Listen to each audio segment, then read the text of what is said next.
Yeah. And we are now live. And we sound good. We sound Here we good. are. Sound check. Sound check. 1 2 1 2. We gonna get right Three, into four. it.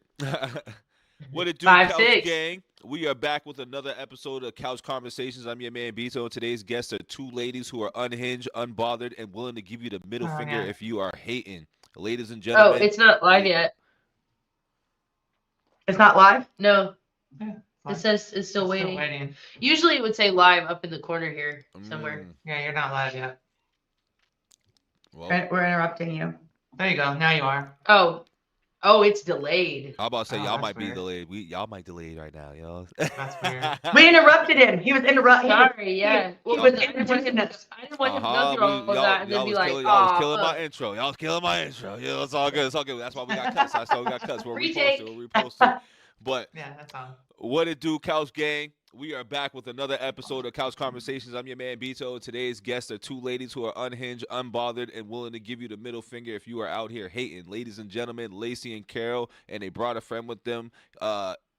Amy, Yeah. and these are speaking in lyrics, and we are here to chat today on the couch. Even though they messed up my intro a little bit, but it's alright though. It's alright.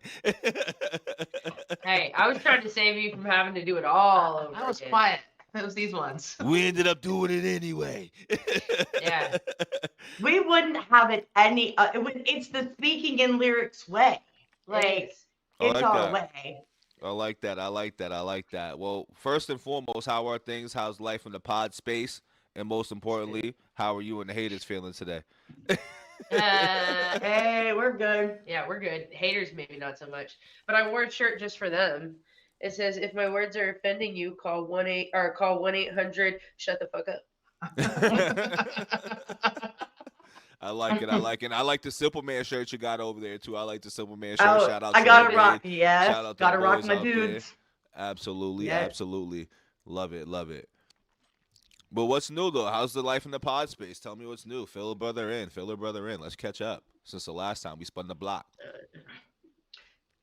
Gosh, um, what's new is definitely War Tour was all we talked about for a while. So we're finally gearing up to maybe start looking into some new artists that we kind of have under the belt. So stay tuned for that. For those that don't know, we were actually able to sit down on the War Tour with the one and only Mr. Adam Calhoun. So that was awesome, awesome, awesome. Nice, Got to sit on the bus with him. Yeah, so that was pretty cool. Getting over sick, being, screaming, and then allergies. I was sick and just not, and just blah, traveling, and it was just close, but starting to feel better there. But Her voice is back, y'all. Her voice is back. it is. It was bad. Ask Vito. He heard me. It was bad. First thing I said was, "God damn!" I was like, "You definitely sick." Yeah, it was bad. So definitely feeling better there. Start a screamo band. Yeah. Nah. But Lace, anything we got new that's coming up that we can think of? We are gonna have an interview on Wednesday with TJ Sanders. Yes. Who's a kind of a big up and coming rapper. He won the rundown on Triple T. Yes, I can't wait to sit down with TJ. Yeah. That was when SMG Jimmy knew he needed to step his shit up. Because I don't know. Do you know who SMG Jimmy is? Yeah, I just got into him with a couple of songs like Okay. Gravestone or Headstone, Yeah. I think, a few songs. And then he was just on the radar, too, with the performance that he did the other day. I seen that. Yeah, too, so. like he's pretty sick when it comes to rapping. Word, I Like like Voices him, I is like one of my favorite. Yeah, he's dope. So, but he just thought, oh well, I'm just gonna put out whatever song. It's not gonna matter or whatever. But he did because he heard the name TJ Sanders and was like, nah. I got this. And so, but TJ came with it, and so he ended up knocking SMG Jimmy out. Now who's TJ Sanders? Who's that? Put me on. Put a brother on. We haven't listened to a ton of his music yet because like I do not listen to music if I think I might do a reaction to it. So I've only heard a little bit of his stuff. So, but we could actually do one today if you wanted to, and because I think you'd probably be like when you look at this cat, right? You do not expect him to sound like what he sounds like. It's like what? Kind of like Pete and Boz, if you've never done Pete and Boz. Oh, I love Pete and Boz. Those are my guys. It's like you don't look at those dudes and think dope rappers, right? Yeah. Well, I No. literally was like, do they rap what they live in? Yeah, I know, right? Right? But dope. it's one of those things. So, but yeah, I'm looking forward to getting to know him because we don't really know anything about him, and that makes an interview a lot more.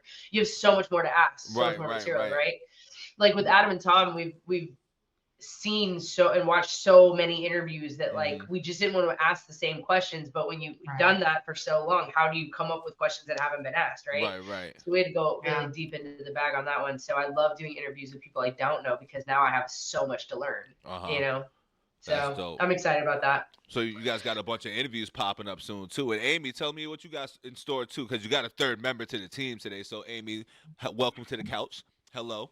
We are both How you meeting each other doing? today. I'm good.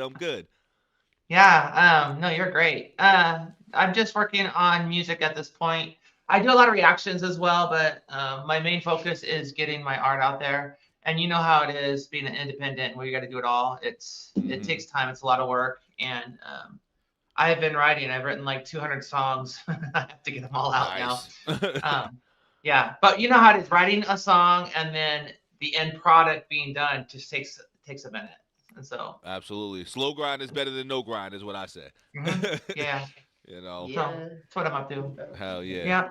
And she's up to sitting between two conservatives right now. That's what she's up to. I'm converting them to. I'm gonna make them liberal at some point. She told her she was gonna. I'm already catching it. Look, you know what's funny? You can hear it. You got some blue somewhere, you know? We got the blue light going on. At least you own it. I get labeled the liberal status just because I want peace. Yeah.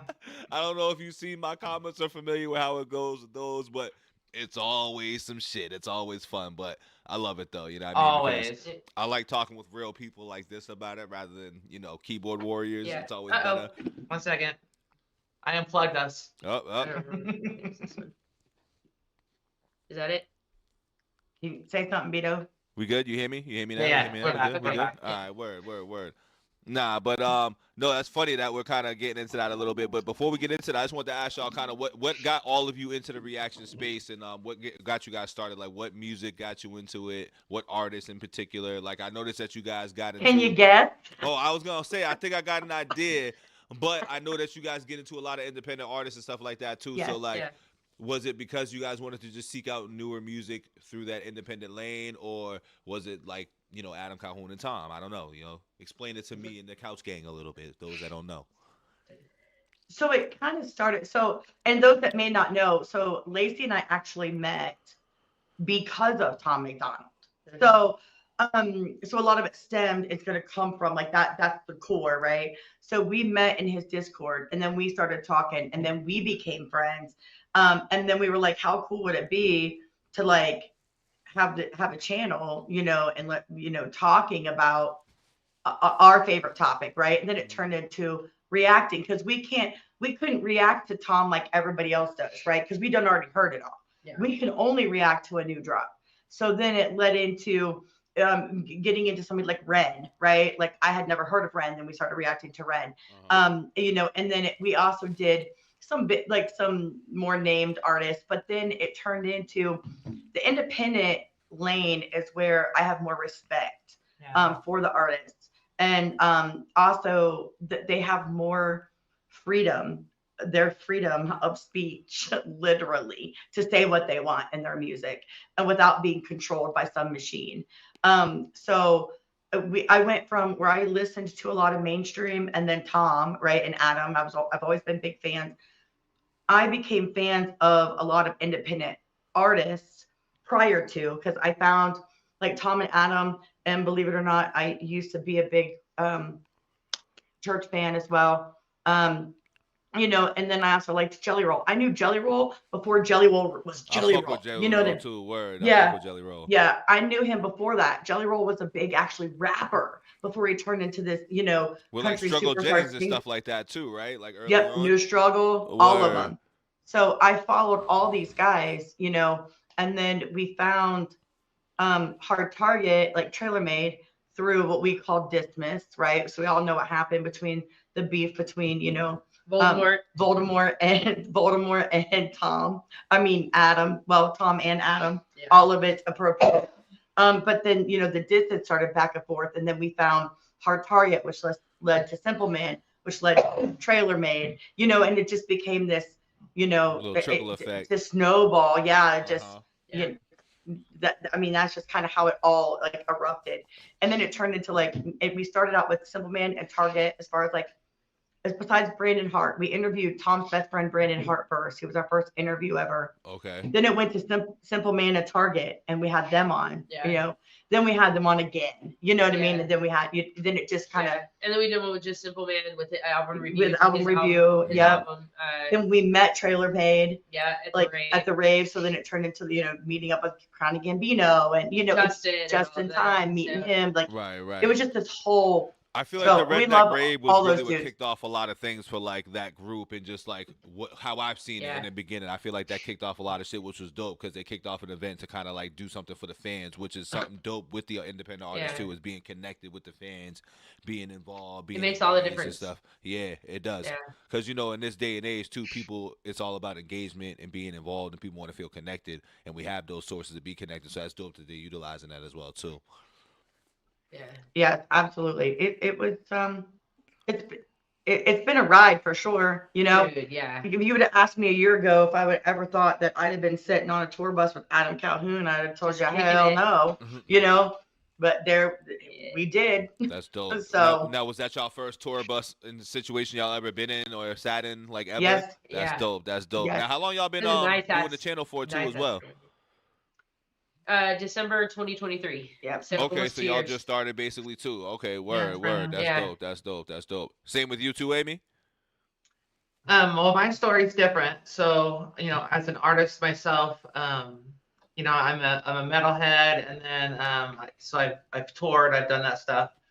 I started to do reaction videos because I have a love for hip hop, and apparently I'm okay at breaking down bars. She's so good at breaking down bars. Yeah, and so I have a love for it, and I was doing that a little bit, and then I did a reaction to Tom's Facts, and then got flooded with Hog, and so I became the liberal going into conservative spaces and loving on them and trying to bring some reason. So it kind of exploded that way. But yeah, my love for hip hop is really, really where it came from. All the way back down to Run DMC, Wu-Tang, go down the list, you know? Okay. And it's funny, I was going to ask you too, what was like your first introduction and like love for hip hop? Like, what did you ever buy? Like what was your first rap album you bought for all three of y'all? This is like a question for all three of y'all. Well, the first one I bought, I mean, I was poor. It was probably I was a little kid. Yeah, I was young. I always listened to my brother's albums. I was on the and still did stuff. I was on the playground in elementary school, like singing along, like Baby Got Back. Yeah. I think the first one I bought was probably Eminem because that's what I had the money. Third grade, So mine would have been Will Smith. What is that problem? Parents just don't understand. Oh, okay. That's an old school one right there. That's like before Fresh Prince, I think, too, if not around the same time. Yeah. It came out around the same time as the show. Fresh Prince was my shit. Yep. Yeah, nice. That was my first rap. And then what was yours, Lacey? What was yours? Well, I mean, my parents weren't like super well off at that time. I mean, they kind of are now, but like, I mean, but they, you know, they worked for it. But at that time, when, you know, in the 80s, like, they didn't have a lot of money. And so it was a long time. Like, I was definitely either in late, like 7th, 8th, 9th grade before I ever really was able to buy music. So I would make like mixtapes off the radio. Like, I would get just blank cassettes and I would wait for your song. That's what we always did. That's right. So like, I don't know what the first real like album I bought, but the first album I remember like hearing a song and going and buying the album. It wasn't until I was 17, and that was Linkin Park Hybrid Theory, which is still one of my favorite albums today. Okay. But like the music, like I listened to a shit ton of like, I mean, Eminem when he came out, obviously, but like I was listening to like Puff and Mace when they were doing like all their collab shit. Word. Biggie, Snoop, like all that stuff, like through the late NWA. 80s and 90s, you know, NWA, Nas.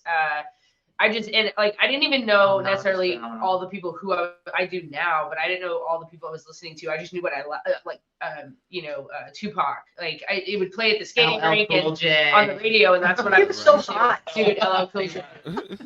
Nah, that's a good class word. Because I feel you on that. Because I mean, I asked everybody that too, mainly because already know like most of our parents wasn't buying that type of shit anyway. You know what No. I'm saying? So that's why I always ask like which one do you remember like buying when you had your own money? Because for me, I remember I probably was 1998, so I was probably about 10 years old. So I definitely had no business buying these type of records and stuff like that. But my first one was like It's Dark as Hell is Hot, DMX and Master P The Last Dawn. I bought them both at the same time, and I was kind of like one of those big ass kids that I guess they thought I was old enough to buy them because they never questioned it. So that's why I kind of got off with it. So that's why I always ask that type of question because I'm always like, nah, I was definitely mad young, shouldn't have been buying it and shit. And then I remember the first record, kind of similar like to y'all, hitting the the record and listening to the radio and stuff like that. I did that all the time too. So that shit was always kinda, like that was like my first like access to like downloading music, so to say. But like the first tape I think I ever heard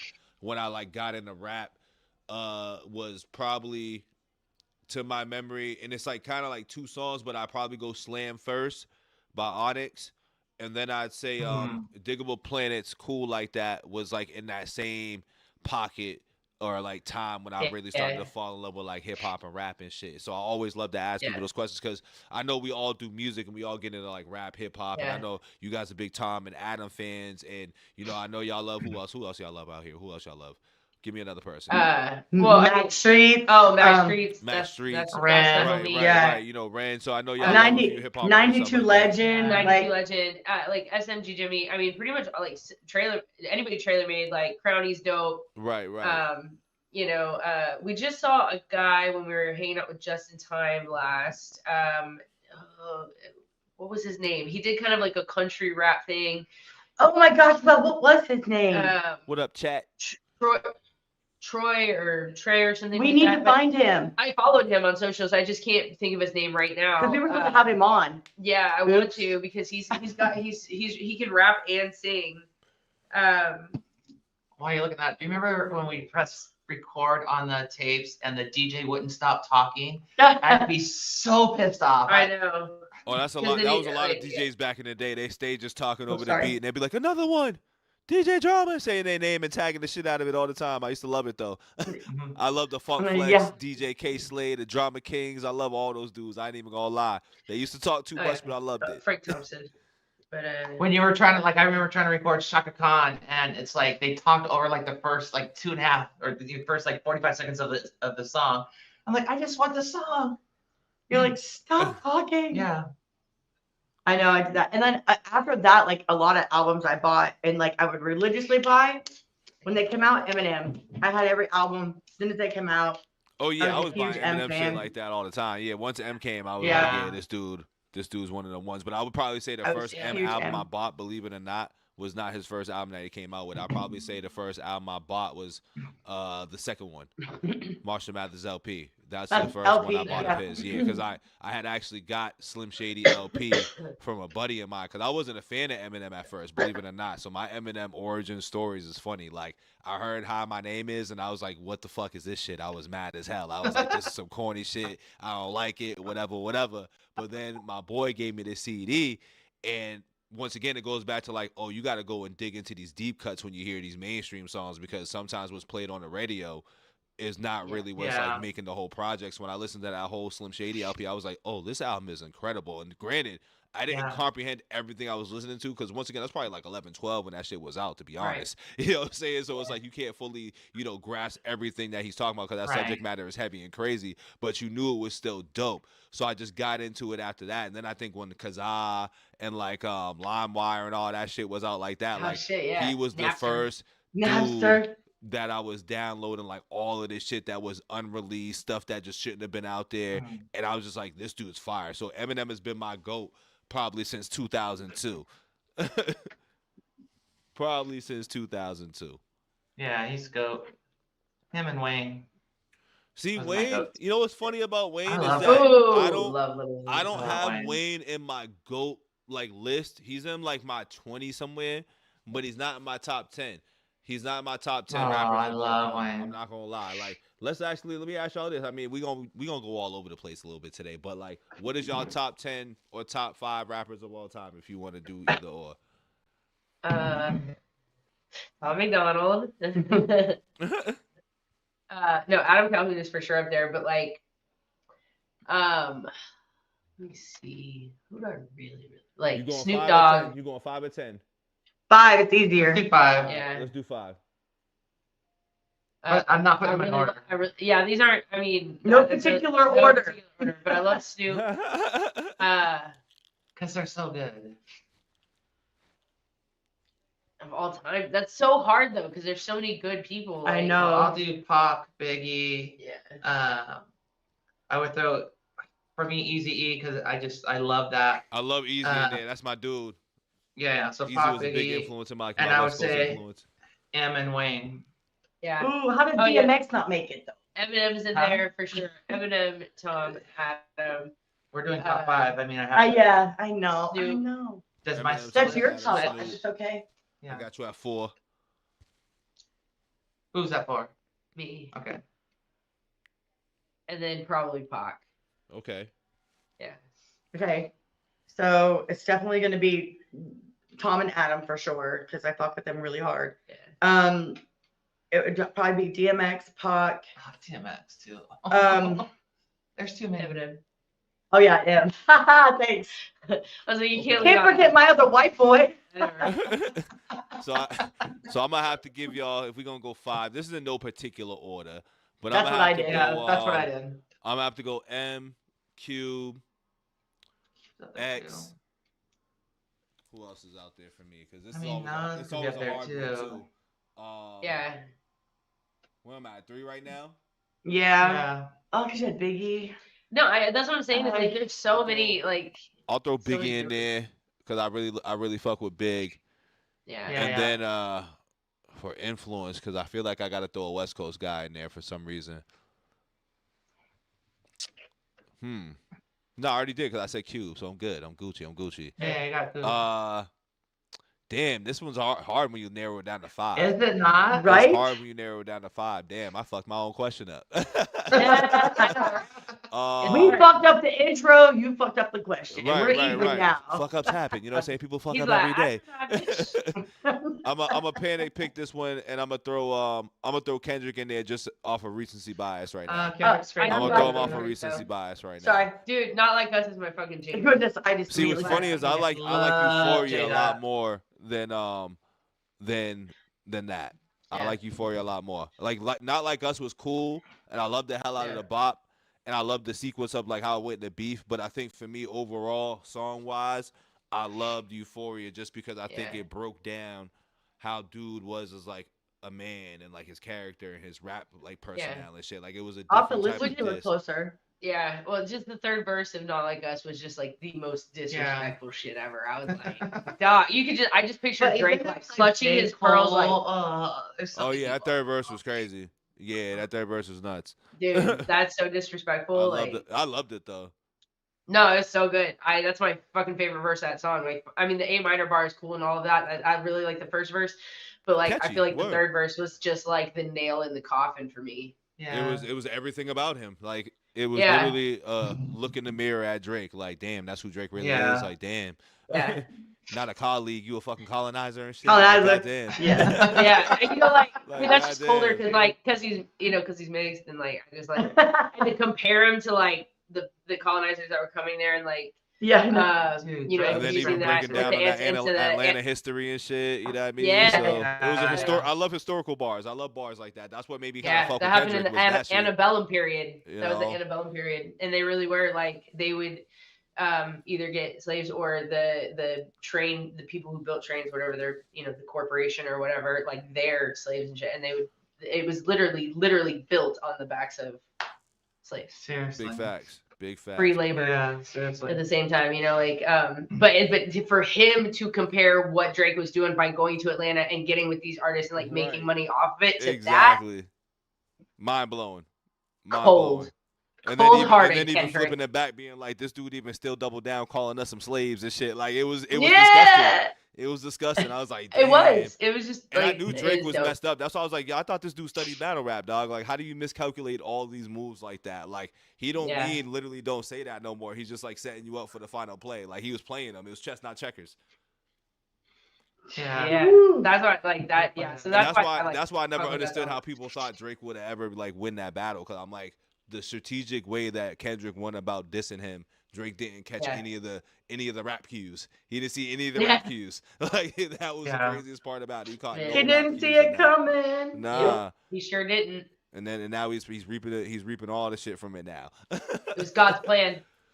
Now I got a question for y'all. I want an origin story on how y'all started or where y'all got the name from. Like speaking in lyrics. Like how'd y'all come up with the name?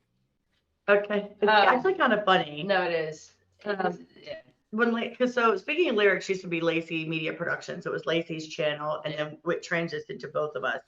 So we were trying to come up with a name one day, and we were actually in a live, and Lacey and I both have a tendency when we say stuff to speak in actual lyrics.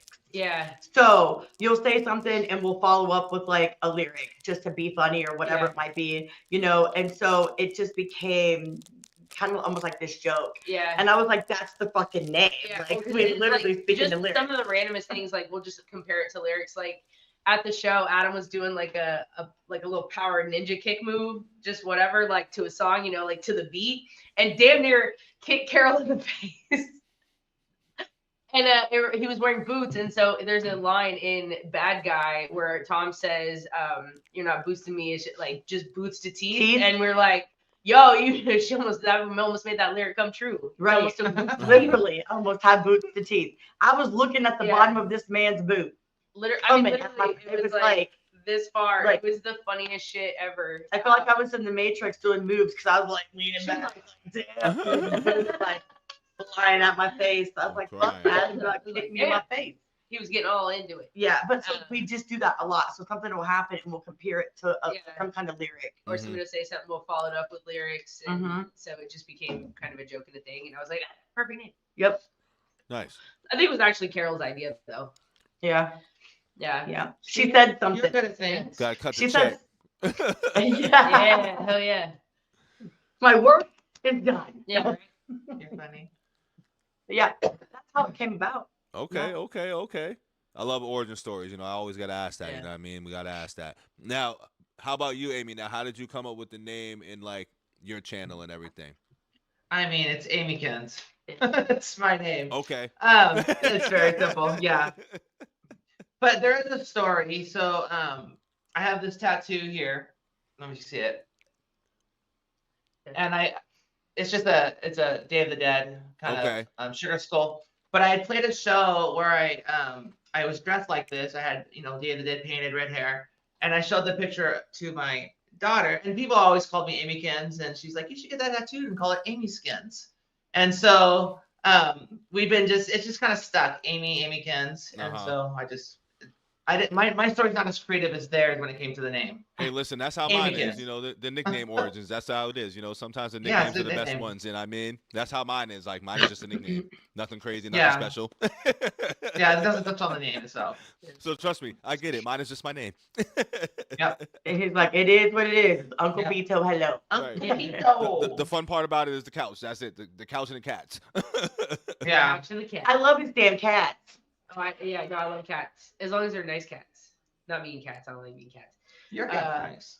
My cat is nice, yeah. I'm pretty sure he's plotting all our death, but it's fine. My cats only like me when I feed them. I'm just going to tell you that right now. We should have brought my little couch and my love seat in here. We could all have been on the couch. We really could have done that. Could have been a real couch conversation. It really would have been. Yeah. That's why they do it. Nice little sofa hair.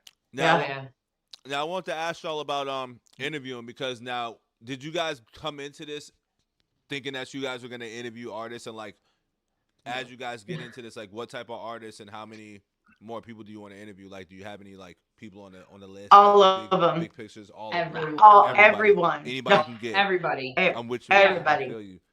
You know what? If I fuck with your music, I want to talk to you. Yeah. Because here's what I like about interviewing. Okay. When you interview somebody and you get to know their story, then their music makes more sense to you. Yeah, facts. So I like to I like to hear stories like SMG Jimmy. I've heard music of his, but then we interviewed him. Mm-hmm. He told us some information that was kind of a private, personal story. Then I hear the song, and I immediately am now messaging him like, "Holy shit! I'm connected to what you were just you were just telling us about this." And he was like, and that's when he messaged me back. He's like, "Sad." He's like, "Sad thing is that whole second verse is true." Yeah. You know, so it's just like there's more of a connection. You're more connected, exactly. Yes. That's big facts. And I like seeing that you guys do that because that's something that I always wanted to get into when I started my channel myself. Like, I wanted to always react or listen to music, but I was like, eventually I'm like, I want to talk to the artists. I want to dig into like their brain and pick their brain about their writing process, their journey, their story, what they went through, their upbringing, whatever it may be, just to learn a lot more about them, especially like you said, if I rock with their music, I'm like, where's this coming from? You know what I mean? Right. Yeah. No, yeah, 100%. Yeah, you had Simple Man on, right? Yeah, I had Simple Man on. I think Simple Man might have been the first artist I ever interviewed, actually. Oh, as a matter of fact. He's so fun. I love him. He's hilarious. Yeah, he's cool as shit, man. Like, he's one of my, not to put anybody out there, he's one of my favorite members out of traylormade because of just of like his style, his animation. Like, he was somebody who like I quickly was like, I like this dude. Yeah. That's why I pointed out the shirt immediately. He's so good live too. I mean, they're both him and Hard Target really do an amazing set. His energy on stage, their energy on stage is crazy, but Simple Man takes it to like another level. Like, I don't know. He doesn't stop moving. Like, Simple Man is like your hype man, but also like the star. It's weird. Yeah. Like, he's just like go, go, go, go. You're like, well, he's him. Yes. Like, he's Himothy. He's Himothy. Yeah. Bitch, I am him. Sorry. Yeah. Like, yeah. You know, he's but Target's personality is it's just one of those ones like quiet confidence. Yes.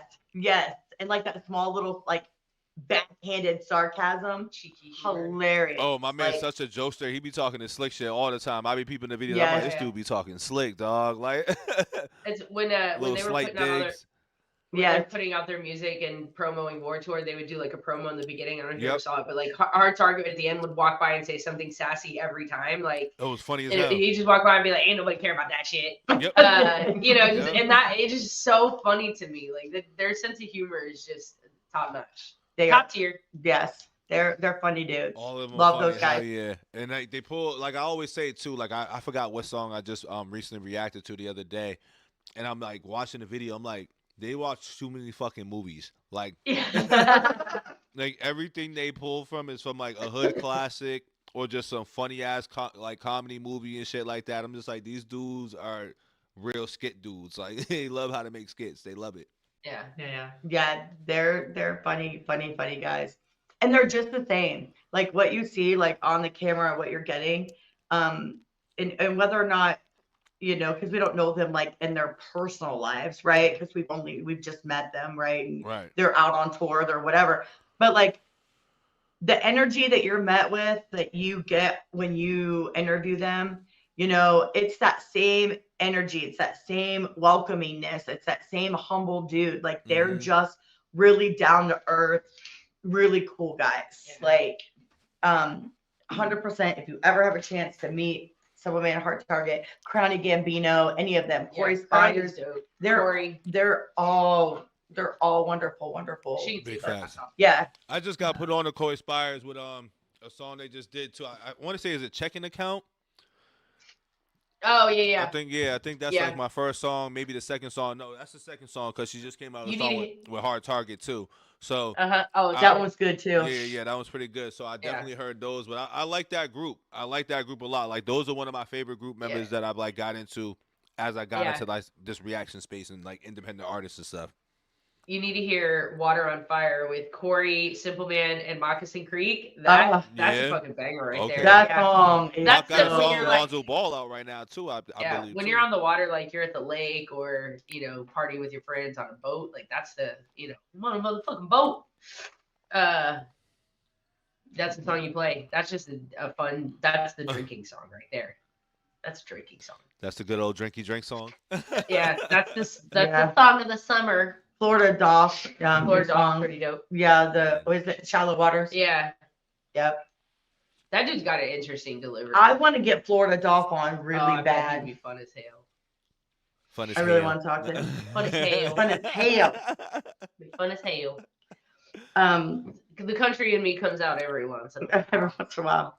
That That's funny. was a strong country scent right there. Yeah. That was strong. Yeah. Now, here's the fun question here right now. Not the fun question, but a fun conversation because, as you said, you guys, you know, you have the liberal. I'm gonna put air quotes on it because I don't like to label people like that. So I'll put air quotes on it. You know what I mean? But Yeah. we got a liberal fan of Tom Macdonald, and we have two conservatives. So it's like a lib-servative sandwich right now. You know what I mean? It's one of those Yes. things. And Sam, I was about to say Sam, but Tom has came out with a few songs lately. Woke World, right, and All My Haters. I would love to have a Tom Macdonald, All My Haters, or Hi My Haters, whichever one it is. It's a song talking about All me. My Haters. All My Haters right now.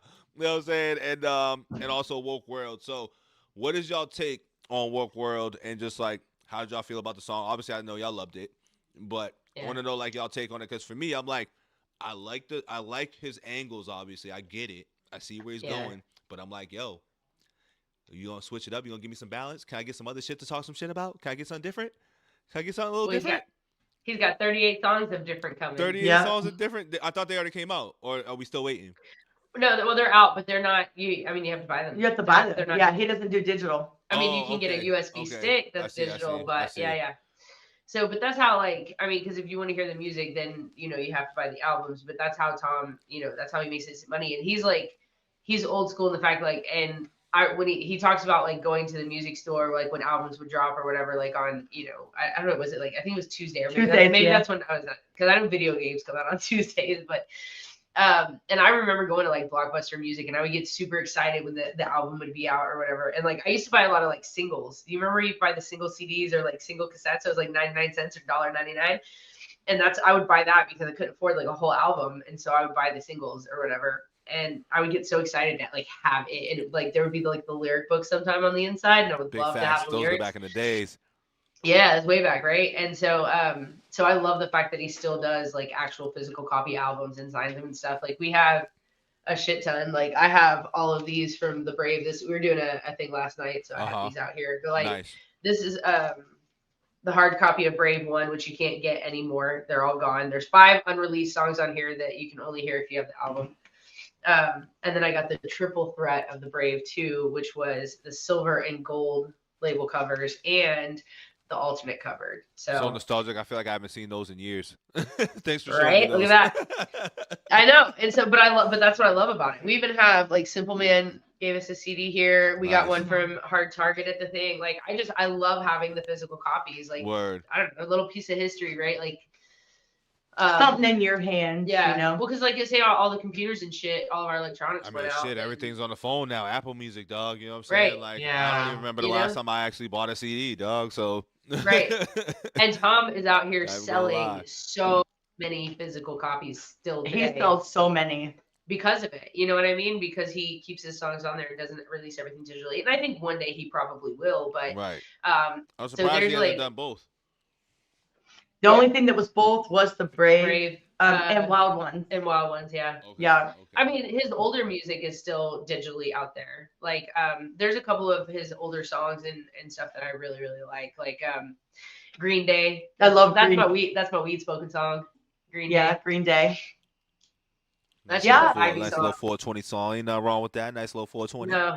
Yeah. It makes me think of like driving in the car with the windows down, like smoking with your buddies, like just driving around. Because that's all we could do when I was growing up was like drive around. It's just drive around because there was nothing else to do. We didn't have all the shit we have now, right? Right. And we didn't have the internet and all of that, so we just get in the car and drive around and fucking listen to music and just be kids. You know. So I'm kind of looking at chat a little bit. I know. I swear I'm gonna need glasses eventually. I'm starting to be like, huh? Oh, I'm doing that every time. Yeah. Dog, trust me. I gotta realize that like sometimes I probably shouldn't wear sunglasses, but you know, it's part of the mystique. No. Exactly. You know, it's a vibe. I like it. So Amy, how did you feel about All My Haters? Well, let me give you some backstory. So when I first listened to Tom, it was Facts with Ben Shapiro, and I was a little intimidated to respond to it as left, being on the left, but I was like, whatever. And then I was like, well, this isn't as controversial as people think it is. And so I did a couple more, and then I started doing a deep dive into his other stuff that was non-political. Yeah. And I was like, oh, these songs have some depth to them. I thought that was cool. So every time I hear a song like this last one that he put out, I know he's talking to a specific group of people that he doesn't like. Right. And I just like, okay, that's where he lands. That's where he is. It's like, I trip out on the controversies that he gets because I don't think any of this stuff is controversial. I just think he's speaking his mind. I'm like, okay, it's just a different opinion is all it is. Yeah. I don't agree with a lot of that yeah says, but I agree with a lot of things that he says. So it's like, so I listened to that song because I was gonna react to it, but then I watched these guys react to it, so I was like, well, I can't react to it now. Yeah. And I was like, I like the hook. The hook's cool. It's a nice little jingle. Like if you like Tom, like it's a typical Tom jingle for sure, and it's a typical Tom troll for sure. You know what I mean? Yeah, so to me, like, it's just trolling again. And I never find it controversial. You know what I'm saying? Because I think that's the wrong word to attach with Tom's like, I guess, songs or lyrics or whatever. I don't find it like if we're talking controversial, like I'd go back to like a Kim song by Eminem or like an Immortal Technique song, like where your subject matter is crazy. You know what I'm saying? Like a Relapse album where it's this horror rap. Like those are controversial things to me. And even when you get into the subject matter of just politics and stuff like that, how you word it and voice it can be controversial. I don't find Tom to be that way. Yeah. Versus for me, I feel like once again, I'm just like, how many times you gonna keep dropping? Because for me, I got into Tom with two different versions. I got into Tom early with God Mode and a few songs. Then I got into like, I think it was like a little break in between. Then like I think it was like the Joe song where he was like this. You know what I'm saying? Which was funny. Yeah. You know what I mean? Because once again, it was funny. Then he got into it a little. He leaned into it. I'm like, all right, that's cool. Then it was like every song after that was just the same like target. And I'm just like, I don't even care because I'm not a person that's really involved with any of that side stuff. You know what I mean? It's just more like, why do we even keep? Because if I'm a listen, I'm gonna be like, well, why do we keep pointing fingers? Why do we keep leading this way? Why do we keep making the same songs? If I've listened to other songs like the music industry songs and him going against rappers saying that they rap about the same things and they go in the same subject matter, I'm like, well, here you are leaning into the same thing too. As I listen to you, it's 7 songs straight of the same target versus switching it up into like something else and just giving us a balance. Because I like balance too. I don't like. Well, I think because people only tend to listen to the singles he puts out rather than like I could show you songs on the Brave too right now that are like not at all political, that are just like banger songs. And that's like the thing. I've heard things off of like, you know, projects. I've heard songs off of the Brave too. I've heard other songs of Tom's, but so I guess it goes, why release those songs, which goes back to when I think I reacted. I was like, well, I already know what he's doing because he hears his audience. He knows what his audience is liking and what his audience is feeling. So he's gonna put that out because you can put out other singles. I always feel that way. I'm like, you can put out other singles, so why are those? I got an answer for this. Yeah, I have a feeling we're on the same page. I have an answer for all of what you're saying. So it actually goes back to our interview with Tom because he actually answers this question. Mm-hmm. Tom is going to, whether or not you want to hear it, I want to hear it, the world wants to hear it, Tom's going to put out at that moment what Tom is feeling, right? He's not going to be able to give you something that he's not feeling at that moment. Right. So if it's still happening and he feels like it's still happening, then if something triggered him to do so, he's going to write that song. So whether you want to hear it, I want to hear it, or we're like, okay, I'm so tired of the fucking political shit, Tom, something different, please, Tom. Tom at this point is going to do what Tom wants to do. Yeah, he like a long time ago. He's set. Yeah, he's just doing it because it's what he wants to do. Yeah. And so what's just great about that, my fault to cut you off. What's great about that is like nobody's telling Tom what to do or anything like that. I don't think as far as like the listener. Well, here's the thing. I think consumers and people that listen are always gonna have their opinion. Like me, I got my opinion as well too. That's just how it goes when you're in this world. You know what I'm saying? Correct. Everybody's gonna have an opinion, and sometimes they're always gonna stink. But like, you know what I'm saying? But go ahead. Well, I was gonna say, and to kind of like expand on what she was saying, and even beyond that, like Tom had to take a break from rapping, which is why he did Proud to Be a Problem. And that album was just for him. Like, he wanted to make that music at the time, and that's what he did. And, he's been listening to fans of his saying, like, oh, we want, Black Eyed Tom. We want more of the political bangers. We want this, we want that, whatever. So we want hard rap Tom. We don't want singing Tom, all this stuff. So he did Proud to Be a Problem for him. These 2 albums are for his fans. These are for everyone who, and this is his own words, these are for us, so to speak. This is for everybody who's been wanting that Tom, Black Eyed Tom, banger Tom, hitting hard raps Tom. Like, so that's what these albums are about. So a lot of the songs coming out are songs that he is like passionate about the time, that he wants to put out, and that he knows the fans want to hear. But like, because White Boy Shit wasn't political. Not at all. Not at all. That was just kind of a flex. Like, I called it the white boy anthem. You know what I'm saying? Like, yeah, there's nothing wrong with that. But that beat is just super fire. But between White Boy Shit and All My Haters, there's only been Devil's a Democrat and Woke World. So there was, and because Charlie wasn't really, that was literally just like this open letter type thing because of what happened. Like, you know what I mean? So that, I don't really like count that in like that category. But I think that we are, Tom, I definitely feel like it's going to be dropping. I feel like he's going to drop something different, like another song. I think so too. I think we're going to get one this next week. I think we're going to get another song, and I have a feeling it's not going to be political. I think Tom's just going to bring something, and it's just going to be, it's going to hit. I think that's what I would look forward. I wouldn't be surprised if he brings out Black Eyed Tom. I don't want him to feel a way about political stuff all the time, because I know the political stuff is in our faces all the time, and like I'm just like, well, damn, like. We know what we see. And then I also feel like when I'm like, I always ask questions too. I'm like, well, where are you seeing this stuff at? Because sometimes I feel like a lot of things that are kind of the talking points in the songs are, for the most part, things that you see on the internet or things that your algorithms are seeing and stuff, which I also feel can be a way of being divisive sometimes. Like, for example, like the Charlie Kirk song, right? Like, granted, that's how he felt.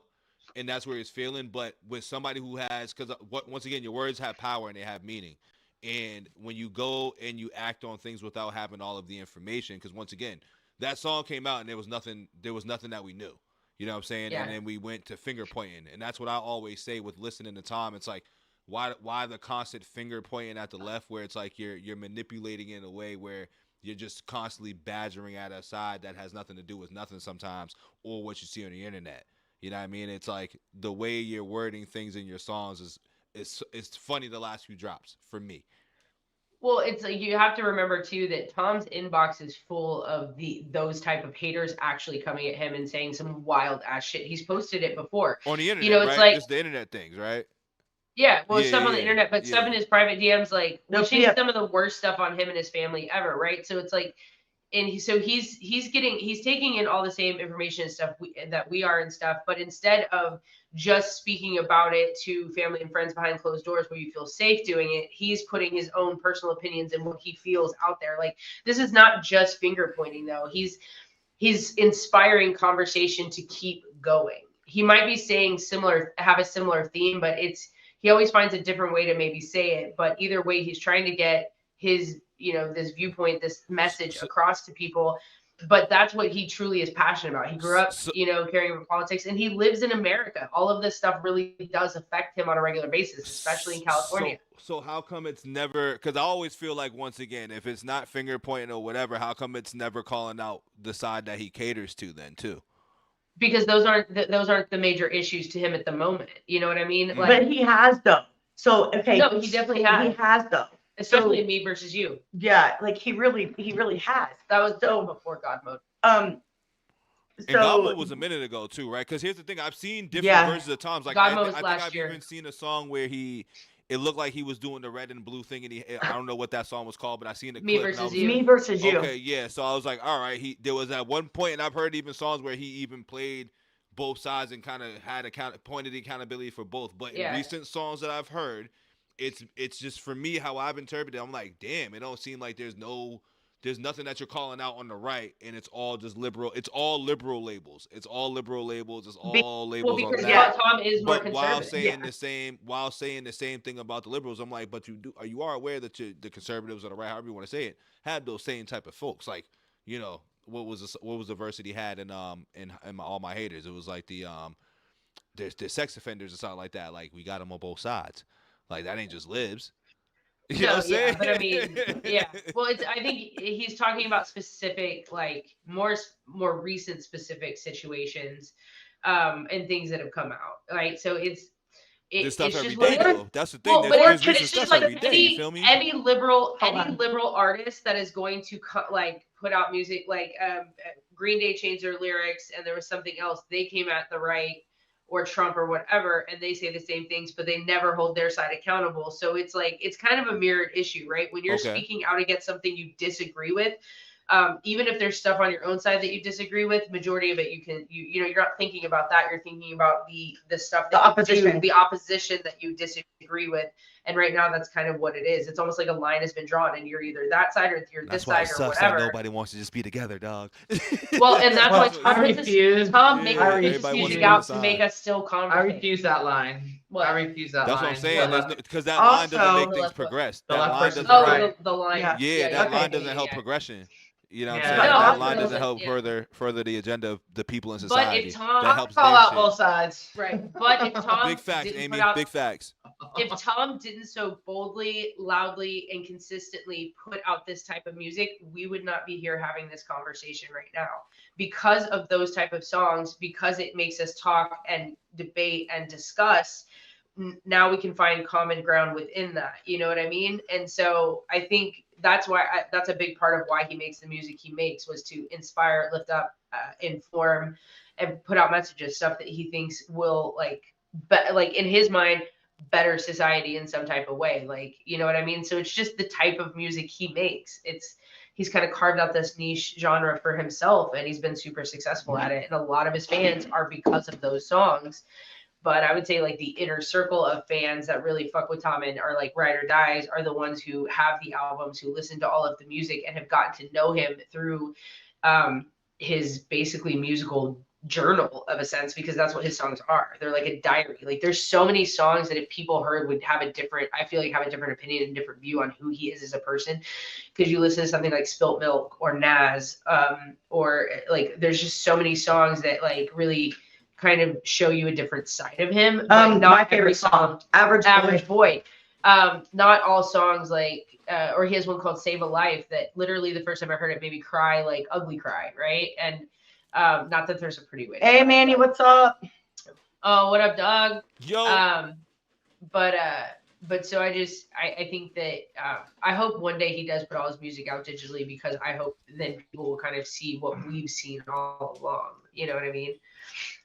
It's like, because the political music, the stuff he puts on YouTube is this surface layer, and then you have all these other layers underneath it that people never care enough to even explore, you know? So the cavern. Well, I mean, let's get back to the algorithms. The algorithms don't care, and that's the big part too. The algorithm games are dangerous.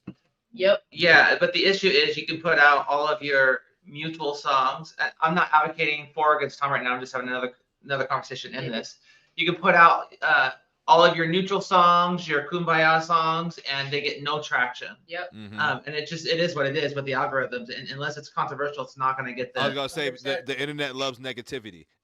Yeah, it sucks. It sucks. That's the one thing I've learned. The internet is toxic. So, just to backtrack just a second too, referring to All My Haters in itself, like, no matter what, like, exactly is necessarily being said, that song literally was a big ass troll song. Yeah. That song is him wrapping up all the shit he does here that comes against him, the blah, blah, blah, blah, blah that he gets.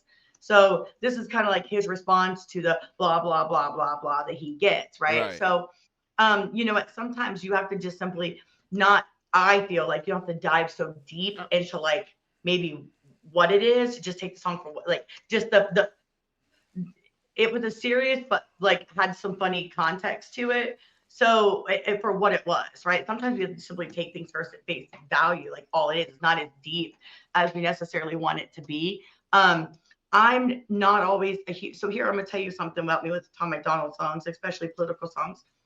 Depending on the song, I'm gonna listen to it. I'm gonna listen to it probably once or twice. That's probably about it. I'm gonna download it. I'm gonna do the reaction to it. I'm gonna show support. I'm gonna share it on my social medias. I'm gonna do all the things to help Tom because Tom's a friend, right? I'm gonna do all those things because that's what I do. Right. The support, right? But am I probably listening to Devil's Democrat, my song, in my car 500 times? Nah. No, I mean, I'm not doing. You're not outside screaming "screw the woke" and stuff. You're not outside screaming at the woke. No, I do kind of play that song off. Yeah, I just love that. I love that beat so much. Like that's one of my favorite beats he's ever made. And all my haters. All my haters and all the beats he's put out this year so far have been like crazy good. White Boy Shit, Devil is a Democrat, and all my haters. Like those beats to me, I love the sound of it. I ain't gonna lie, that beat was hard. It's just and like the beat matters to me just as much as the lyrics. Like if you have a shit beat and I can't like vibe to it, it doesn't really matter a lot what the lyrics are gonna say. Vice versa too. And that's where I was opposite with you with the last song. I was like that beat because I just wasn't feeling the lyrics, and I'm just like I'm over the troll part of this right now. That I'm like you killed this beat not in a good way for me. I'm like this beat's so good, but you decided to waste it on blueberries, pills, and you know what I'm saying? Like it's just like damn, bro, like, blueberry muffins. Yeah, blueberry muffins and muffin tops and shit. I'm just that shit was hilarious to me. I laughed so hard. I laughed so hard. I snorted. Again, I get it. Like 3 times. I get it. He's on his nana boo boo. I get it. Like once again, he's nana boo boo Tom right now. I understand, but I'm just like, yo, I can't because when I get introduced to an artist too.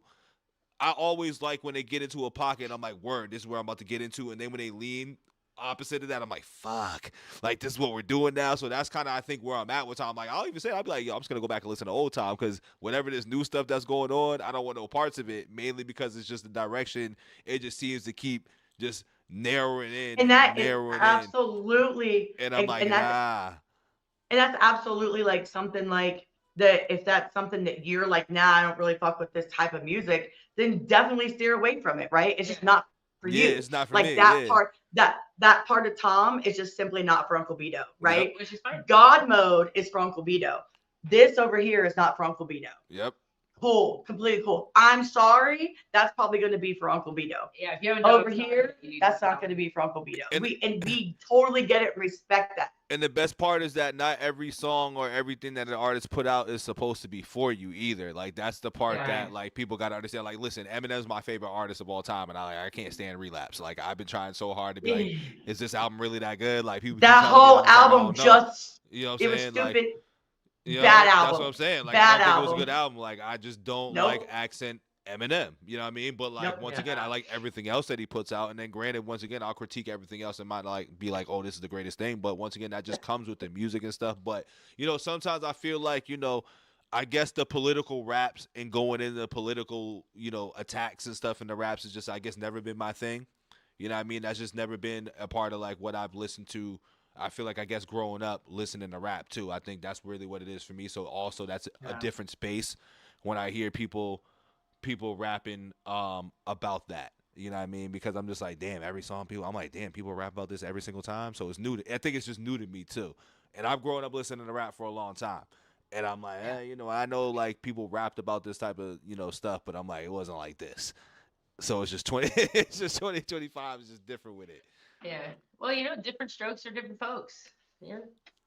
Mandy, I'm sorry. Really? Relapse is not top 4 all time. That's all good, though. You know what I'm saying? I'm going to say Encore is better, though. I like Encore. Blasphemy. I'm going to say Encore is better. Much love, Mandy, though. Still love you. I would definitely say Encore better, dog. That's so funny. Yeah, we're talking about Mandy's man right now. Like, we better be careful. Oh, I know. Like, Mandy gonna take this and be like, yo, see, I told you this dude Beto don't bang with Eminem.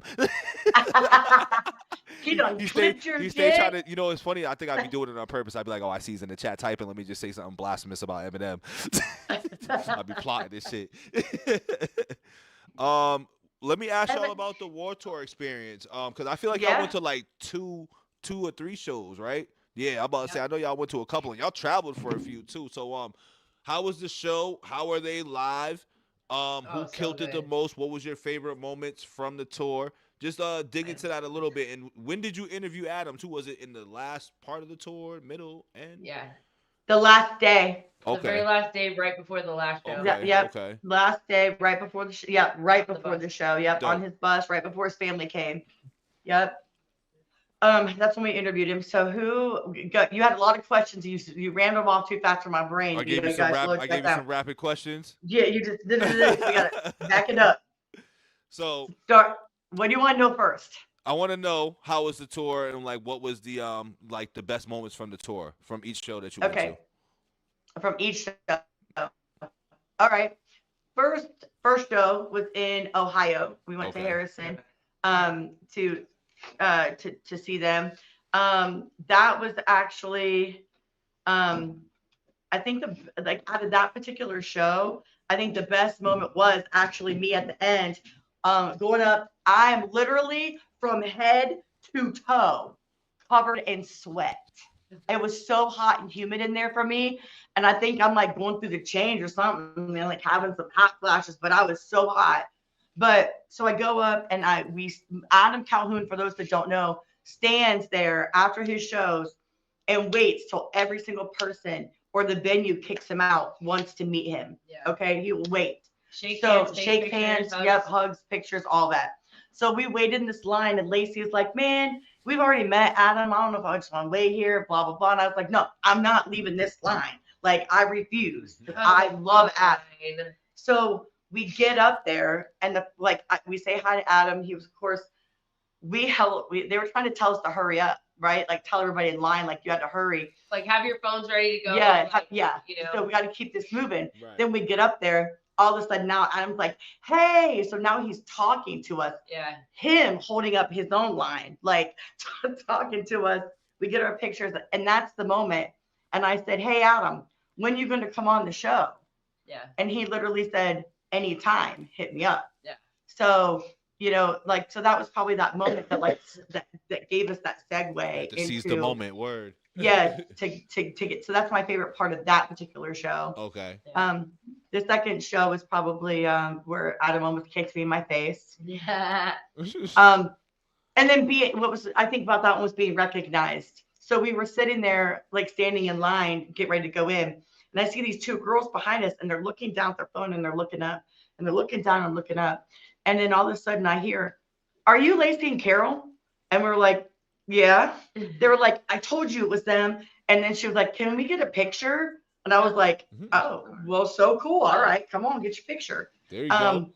Yeah, so, I think that was probably pretty cool. And of course, the last day it's going to be like, for me, like sitting down with Adam for an hour. Like, who does that? So I liked that part the best. Or maybe him singing with his daughter. Oh, that was a good video. I got that on video. That's probably my favorite performance. Yeah. That was awesome. Those are those tearjerker moments. Yeah. Oh, I cried. Yeah, she did cry. Mm-hmm. I totally cried. So yeah. Lace. So the first show, when Adam came out on stage, he recognized us, so that was dope, and we got cool fist bumps. And then the set list was right by us because we were right in the front, and I noticed his White Boy verse was on there. Like he was gonna do his White Boys verse. Have you done White Boys? For Tom? Tom and Adam. Nah, I didn't do that. I don't think. Nah. Oh, that's a trick. We have to do it before we leave. We have to do that song. Okay. Right. So because it'll give you some context too of the story. So it comes to that verse, and that's probably in my top 3 out of both albums, Brave 1 and Brave 2. That's one of my top 1 or 2 songs, right? It might be my favorite song out of both albums. And I just loved it so much. And so I know every word to that, both we both do. Yeah. Both verses. Sing some lyrics right now. Not playing. You don't want me to sound like a frog over here, and so he starts his verse or whatever, and he looks down and me and Carol are both singing along or whatever. And so he bends down and to part of the verse, and we rap along with him or whatever. And he was super excited that we knew the words. And so then on the second show, he remembered that, and we did almost the entire song together. or that verse together, and that was like the highlight of really all the shows for me. And then obviously the tour on the last day and like hanging out with everybody, and then being in the front row for that very last show and seeing like how much his family meant to him, because like when we saw him on the bus, like you could just see like that he was really going through it. Like you could see pain in his eyes, and I know that sounds kind of cliche and cringy, but it's true. Like this man was going through some shit, right? And then just to see the light back in his eyes after his family had been there and after the last show was done and getting these these big hugs from him when we said goodbye, it was just the whole experience. It was like a perfect weekend. And just all three shows, like they are all so fucking good live. But Adam, I'm a bigger fan of Adam now than I was before I went. Just seeing him perform live and like getting to know more of his songs, like Crazy White Boy might be my new favorite song, but I also love his verse on Die Tonight, and it just so, I mean, I'm just a much bigger fan now than I was in the beginning. So nice. I thought it was a That's dope what experience. personal connections do, man. It makes you, more connected. Yeah. Well, yeah, because I went from, and I shared this story last night too. But, a lot of people, especially on our channel, it is no secret that I had the biggest crush on Adam Calhoun. The biggest crush. Totally huge crush on this man. But after meeting him a few times and then talking to this man, seeing this pain, that was in his face, and when you watch our interview, you'll understand. And I don't want to give too much away, but you'll understand. So talking to this man, just give a little spoiler. No, I'm playing. Like she said, you can see the pain in his eyes, and he touches on it. I'll just tell you that. So, talking to this man, and then seeing him afterwards, and then getting that, you meet these, as we'll loosely say, famous people, right? Because Adam can't stand that word. He said he's not famous. So, they kind of give that loose little hug or whatever. But at the end of the night, like he hugged me like I'm his friend. Yeah. You know what I mean? And 2-arm squeezy hug. Yeah, 2-arm squeeze. Yes, like he hugged you, right? Yeah, like a real hug. Like, yes, and but at that moment, after that interview, Lacey and I were kind of talking, and I said it went from like having this huge crush to now I just generally just care about this man. It's just different. Yeah. Right. Like that whole crushing like thing, like that little scroll girl crush, that's gone. I just now just care about this man, like just him, his family, his kids. Like it just shifted everything. Right. It just shifted everything. And it's weird because I had a huge crush on him, but now it kind of ruined it for me a little. Which is interesting because normally when you meet a famous person, you have famous fatigue because they don't meet up to the expectation of what you have. And they disappoint. Yeah, they always say never meet the people that you like really want to meet and shit like that. Yeah. Really look up to or whatever you want to say. Like they always say that. Trust me, I never want to meet like M because I'll be scared. I'll be like, yo, what if I caught M on a bad day? Like, yeah, right. Yeah, but like, I definitely don't want to meet Jordan. I'm like, nah, we've been really lucky. We have been very like everybody we've met in person or like at least spoke to, online. Or genuinely still like pretty much like who they are. People. Like, I don't see anybody like being weird out like different. It's easier if they're real. Yeah. And there's no difference between who they are on stage and their lyrics and who they are. Like, did you see Adam? You gotta make sure where you catch them at too, because sometimes you can catch them in a bad time or a bad spot, and a lot of people tend to do that. Like, you come out with your phone out and shit too, like that would annoy I think anybody. Yeah. Like, don't run up on me with your phone and shit. And a lot of people tend to do that.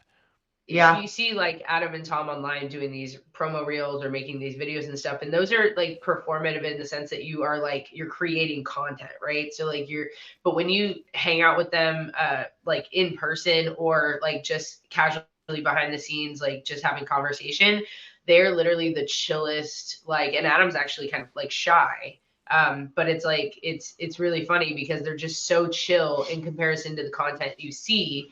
Because they're getting a point across and they're in the moment. But like when they're just chilling, like they're literally the coolest people. Word. Yeah. We're the coolest people. I mean, almost as cool as us, but pretty cool. Yeah, people are taking my picture now. So now I'm special. And also, how was traylor? How was my traylormade guys live, man? How was Silverman hard targeting them? I know that energy must have been crazy on stage. They kill it every time. Dude, I can do that every fucking weekend. Like, Yes. they're so good live too. Like, they sound exactly live. They sound exactly like they do on their records. Like, they're so good. That's always key because sometimes dudes really don't sound like how they sound on record too. No. Like that should be weird. Adam is the same. They all. Dusty Lee surprised me. Oh yeah. So I don't know if you know who he is yet, but I heard a couple of Dusty Lee songs. I was like hearing him. I was like, this dude's dope. Yeah. So he surprised me the first day. I only heard him on features. I'd never really heard a song. Okay. And then this man, his stage presence and just the way he presents himself, and he's on stage and he performs so well. That was actually probably the grossest thing that happened to Lacey while we were out there. Is just, well, actually, all of us at one point. Before I go on to that part, we were so up front, like this one venue, like you were right smack against the stage. Literally, I had Simple Man sweat on me. I had Hard Target sweat on me. I had Adam Calhoun drip sweat on me. So now, like, before I leave, I have all these guys drip sweat. I wanted to shower so bad. They're just all over. But on the last night. Probably shouldn't say that out loud. Oh. I'm kidding. Oh, I was like, what did I say? Dusty Lee takes.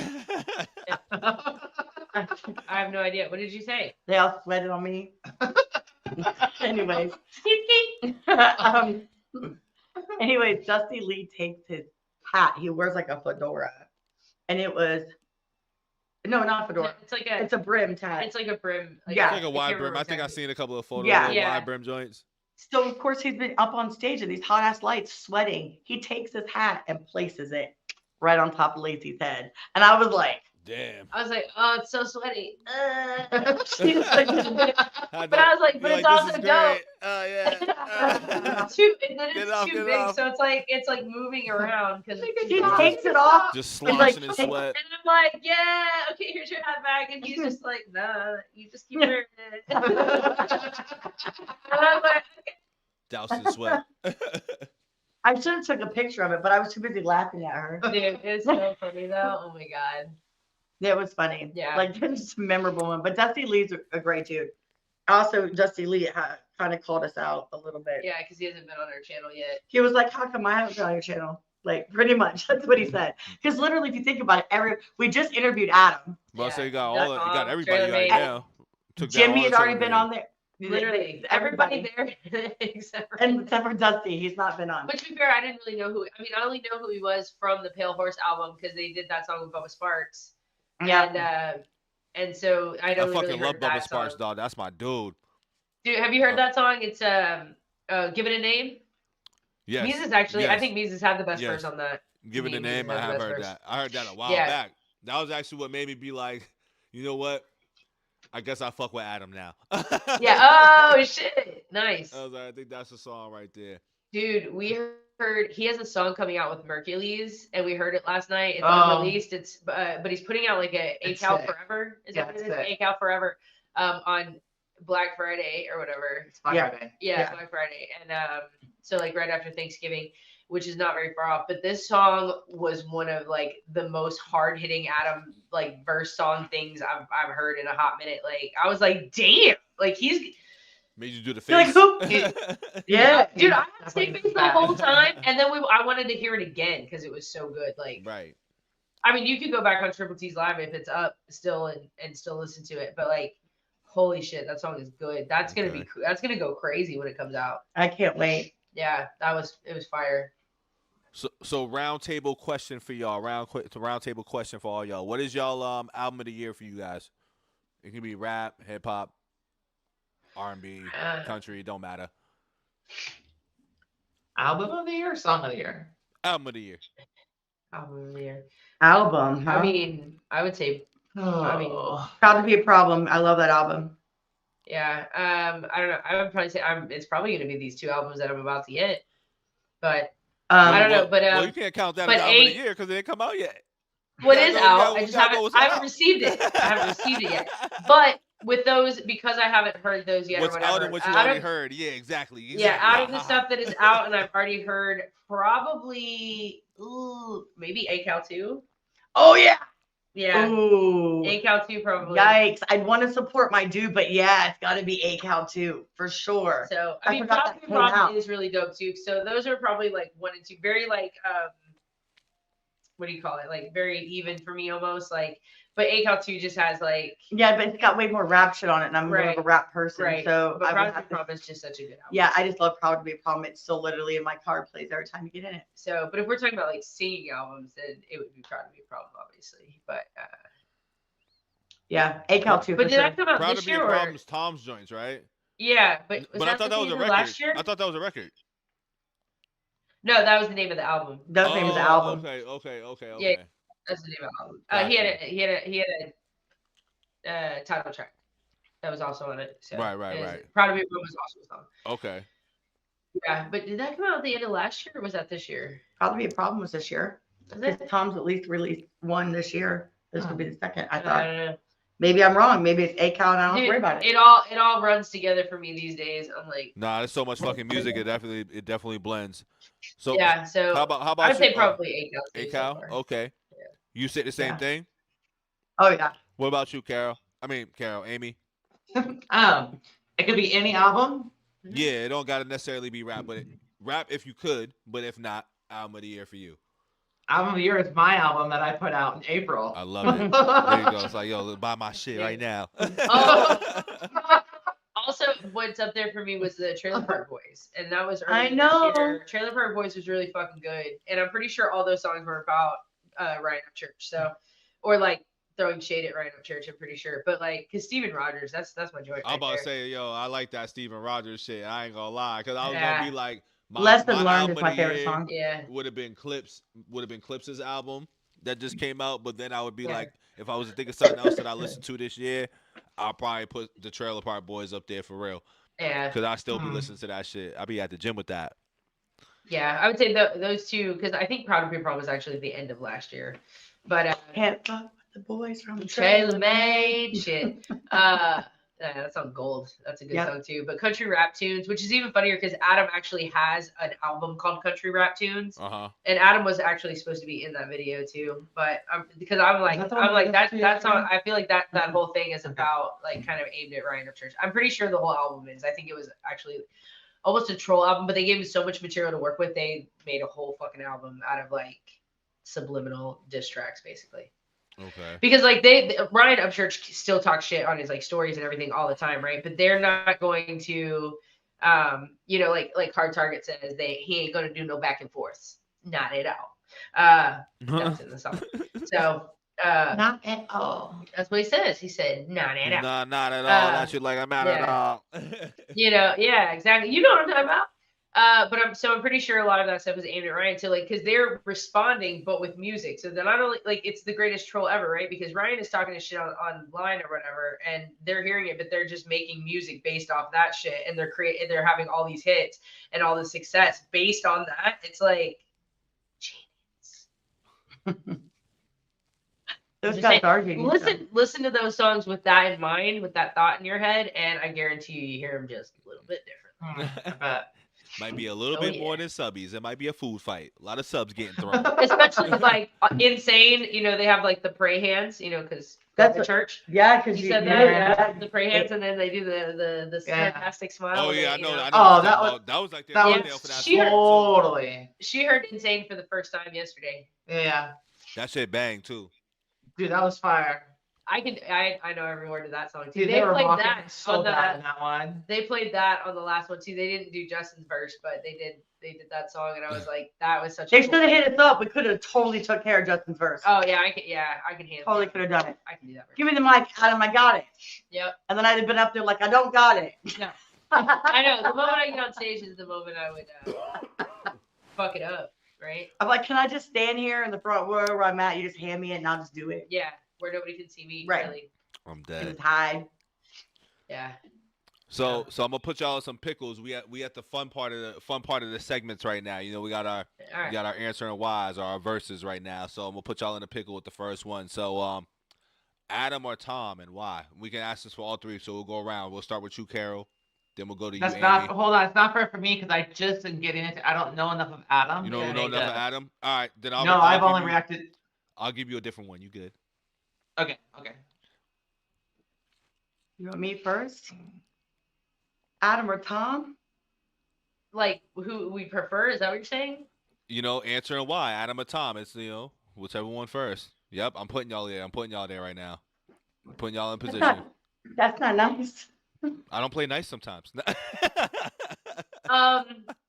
Okay. Well, I'll go first to give Carol a moment. So because I've always been a fan of Tom. I was a fan of Tom first, but like I also have like a friendship with Tom, and that's my dog. And like his music has connected with me in a way that like has really changed me as a person for the better. And he's been a positive influence on my life. So because I know him so much better, I have to say Tom. Okay.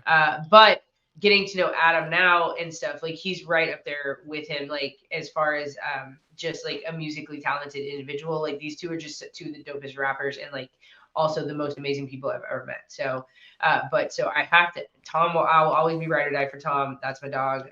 But I do love Adam. I have so much love for Adam at the same time. So that's my PC answer. All right. I love it. I like it. Yeah. Here's my answer. Tom. And the why? Because he's Tom. Because he's Tom. Right. So again, having a personal relationship with somebody makes things a little different. Yeah. Word. Big facts. Well, then why didn't you say me? I've been your house. You should sit right next. Yo, you should sit right next to you too. That's crazy. The question was Tom or Adam. She is right. She was like, yeah, motherfuckers. And I'm playing. But yeah, no, it would be Tom. And again, it's the same thing. And I'm not going to get into detail, but yeah, when you have a personal relationship with somebody, and they're like a friend, literally a friend, it changes the dynamic of things. No, so, that's real. That's real. Now put Adam against anybody else, and that is my choice. Yeah, but but like you can't pin those two together. I'll take it. I had to make it spicy off the jump. I had to get spicy off the rip. Yeah. If I was to choose, because I haven't thought about this one, but we're thinking about it right now. If I was to choose, I would probably go Adam, because he goes more into the rapper bag for me than Tom. Yeah, I mean, it's more, and it's funny because I have my things with both of them. Yeah, I know. Yeah. Right? I know. I got my thing with both of them, but I think my one thing that goes with Adam versus some of the things, and I say not everything, but some of the things with Tom, I'm probably going to be like, I can get past that one thing with Adam versus right now. Yeah. I'm like, fucking Tom, dog, give me something different, motherfucker. It's so funny. But I still love him, though, as like a creative artist, you know what I'm saying? Because once again, I see the art behind what he does, but I also like the rap. Like I'm a rapper's like listener guy. Like I like really listening to rap and hip hop. So like I'm gonna lean towards Adam because he goes more towards that versus Tom, because Tom can get into different bags. He's more versatile than Adam to me, which is nothing wrong, no problem with that. But if I answering why. No, actually, well, and I kind of like love that because it's like a full circle kind of moment, because I remember watching your reaction to racism. And then, and then now, like, to come to that spot, like, I mean, that's pretty cool, though. I think that's a testament to the talent, right? What's funny is you say that is that's why I think giving a name, because like I do things in threes too. Like I give artists like 3-track tries. Like, I remember. Yeah, you know what I'm saying? So I'm gonna be like, all right, if I get 3 tracks, like if you get me after 3, I'm already locked in with no matter what you do. Whether I like it or dislike it, indifferent, hate it, or love it, I'm locked in. So with Adam, it was that. Then I think I gave a little break because, comments be tripping. And I'm like, I wasn't ready for that shit. So I said, hold up. Then I came back to it. I think that's when I got given a name.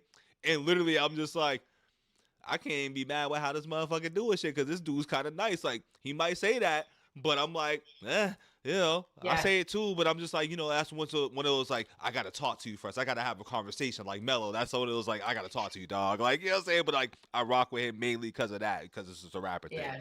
So, I know, because it's so funny that you bring up racism, because that song, it's totally on his fucking set list, you know. Wait, my fault. Say that again. You broke up. Oh, I said it's on his set list. I bet. Song's popping, and everybody love it. Yeah, yes. And so, but listen, I got so the last day, there was this big security guy. Oh dear. Not our pigment, more your pigment. And we were like, oh dear God, does this guy know who Adam is and what the fuck this man's about to say? Holy shit! I don't know how. Like we were tripping just a little, like, oh shit. And then when that song came on, tell me why, I'm looking like, where did he go? Because like I was like, he wasn't there no more. Nah, he wasn't. Oh, somebody definitely was like, yo. Somebody was like, yo, somebody's outside. You need to go outside. Just sit this one out. I'm gonna need you to go outside for a minute. I think I hear something outside. Yeah. Can I ask a funny question since we on the topic anyway? How many of us? Oh yeah, you can. How many of us was in there? There was a few. Yeah, a few, but literally a few, like a sprinkle. Sprinkle. It was a sprinkle. Just sprinkle in there. So chef kiss. Nah, listen, genuine ask, because I'm like, I wonder how many people go. Like, I just need to know. You know what I'm saying? I need to know. Like. Yeah, that's hilarious. Yeah. Just a sprinkle, just a little dabble. You know what I'm saying? you know, Chill Rock went to the show. Word? Yeah, not to the one we were at, but Chill Rock went to one of the War Tour shows. Okay. I think we kind of asked him that same question when we were on live with him and who were we live with? Who were we live with? Chill Rock was there, but who were we on with? It wasn't Tim.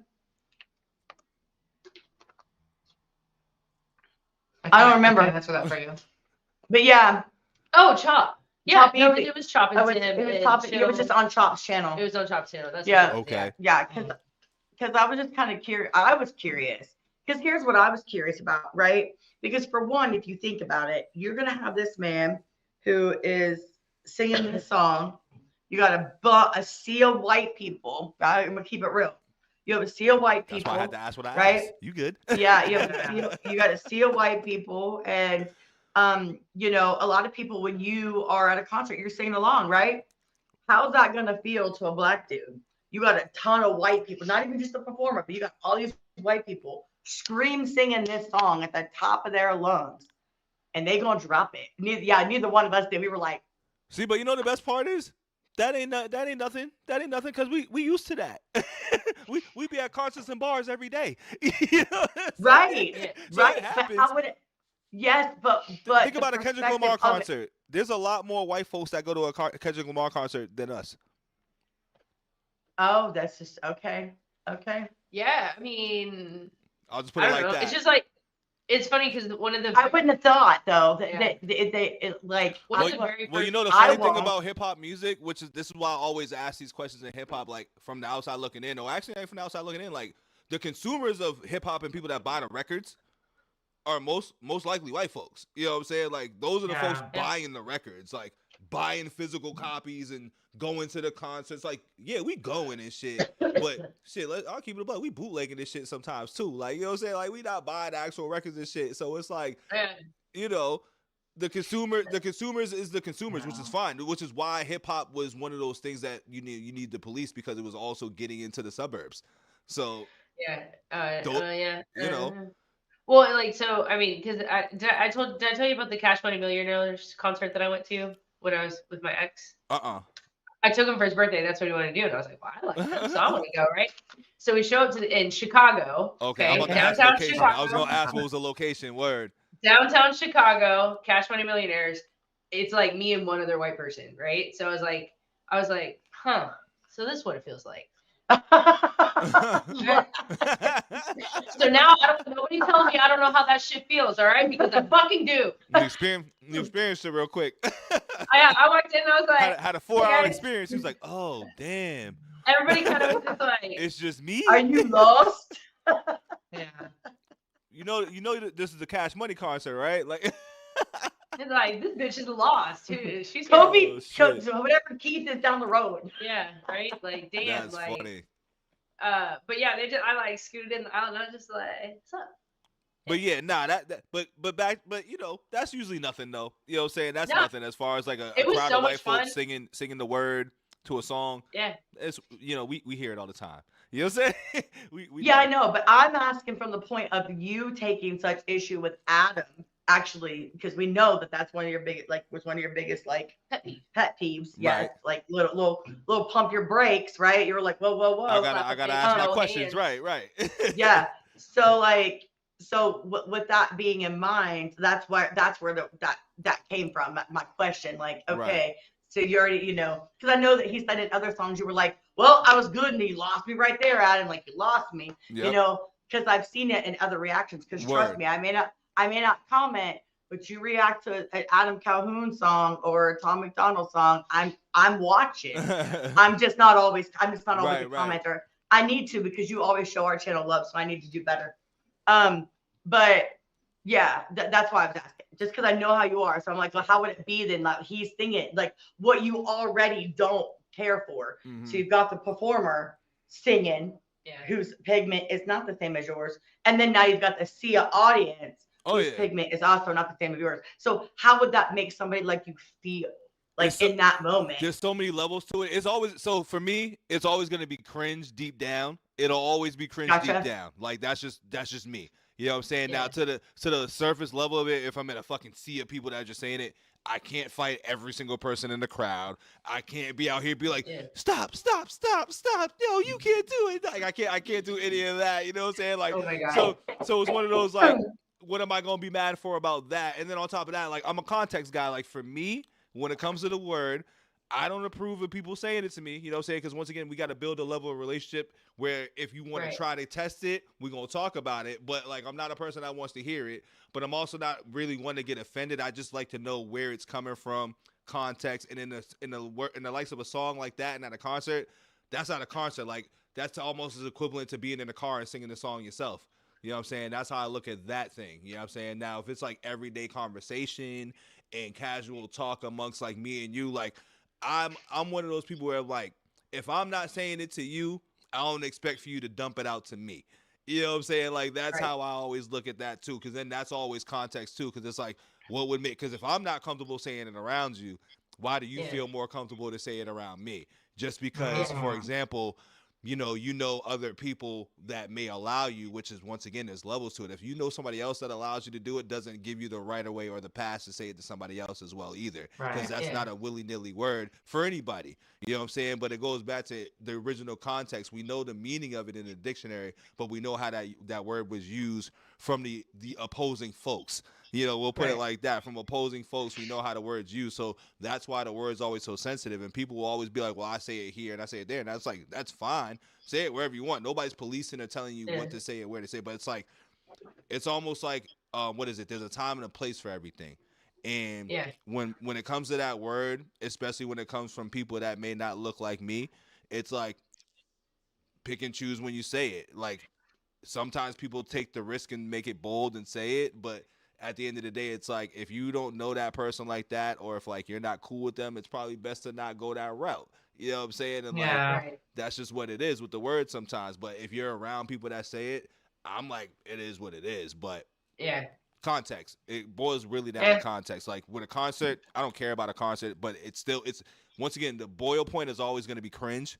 But at the end of the day, I'm not getting mad about things. Like, even with Adam, if I hear him saying it in a song, right, I'll be like, damn, he said it in the song, cringe to the core, right? But at the end of the day, I'm like, all right, he said it in the song. I may deduct certain things because, like, I listen to a lot of white rappers too, and a lot of white rappers I listen to don't have to use the word in their lyrics to get their lyrics across, because I also feel like, and this is what I've also said before, I'm like, I feel like it lacks creativity in the writing aspect as a white artist to throw the word in there, because it's like, you know where that word goes as a white artist rapping it. You know what I'm saying? You know what you're sparking doing it, versus like, all right, I can be creative, especially if you're dope. That's why I hold Adam to, like, even the standard that I hold him to when I hear him say it, because I'm like, you can be better than that. You know what I'm saying? That's how I look at it. I'm like, you can always be better than that. I feel like that too sometimes too, not to interrupt you, I feel like that sometimes too with Black artists as well. I feel like sometimes, you know, especially on certain songs that I do hear, it'll have a like banging beat, it's a great song, but then it's, you know, and this and that and this and that over and over and over again. Okay, you know what you might want to go back, sit down, pen and pad, and come up with something else, because you can take it with you. It's just filler. You know what I mean? Right. You're not saying anything. It's terrible filler, and I get that. I 100%. Because once again, it goes back to like, and this is part of like, I don't even know what to put it, because it's one of those like, I don't really mind hearing it coming from the horse's mouth, I guess, so to say, right? You know, like I'm one of those biased people. Like, I'm not gonna be bothered by somebody that looks like me saying it. Like, I'm just not. You know what I'm saying? Like, do I want them to run around saying it in common conversation? Nah, because that's not how we're talking in common conversation. You know what I'm saying? Like, sometimes we are. But, you know, in the music, I'm just like, that's kind of just how it was. You know what I'm saying? It's just one of those, like, it's how it was type of things. And it's like, I'm not going to, like, police it. And I'm not going to sit here and praise it. Like, yes, you can be better. Because, once again, rappers can rap without cussing. You know what I'm saying? Let alone just the word period. Rappers can rap without cussing. If we want to talk about things in general, artists have proven time and time again that you can make great music without any cuss words, but we choose to cuss. Just the N-word happens to be another derogatory word that we use, just like bitch. We ain't got to refer to every woman as a bitch, you know what I'm saying? But we still do it, you know what I'm saying? And all artists and stuff like that. So it's just one of those things where it's a form of art, but it gets crunchy and it gets sticky when it comes to white artists using the word. Like, for example, like, when they go that route, it's like, you know, you're already going to spark controversy. And then I always, you know, it's weird because I feel like independent artists go that route, and then I feel like no mainstream white artist has never went that route. I always found that weird too.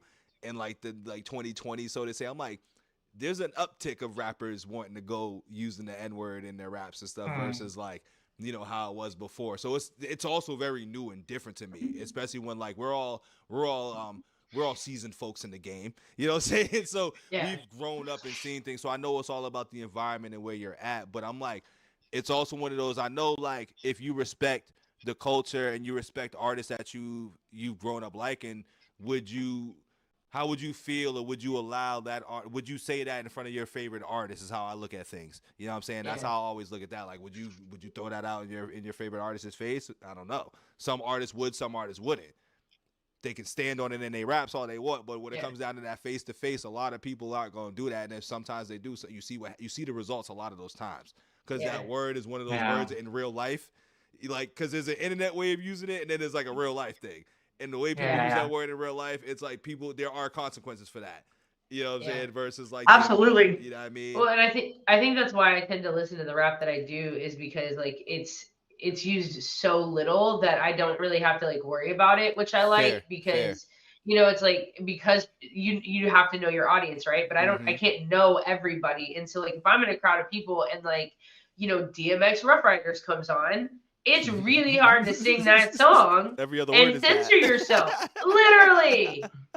Okay, like, so I kind of started like listening to the edited versions, like the radio versions, because they would cut those words out, and so it'd give me a filler word, because otherwise I'm out here sounding like I got fucking Tourette's, you know, like, because it's just so often that, you know, and you're, you don't want to get, well, it's like, Bubba wanna die, Bubba wanna die, and I'm like, I can't do it, I can't.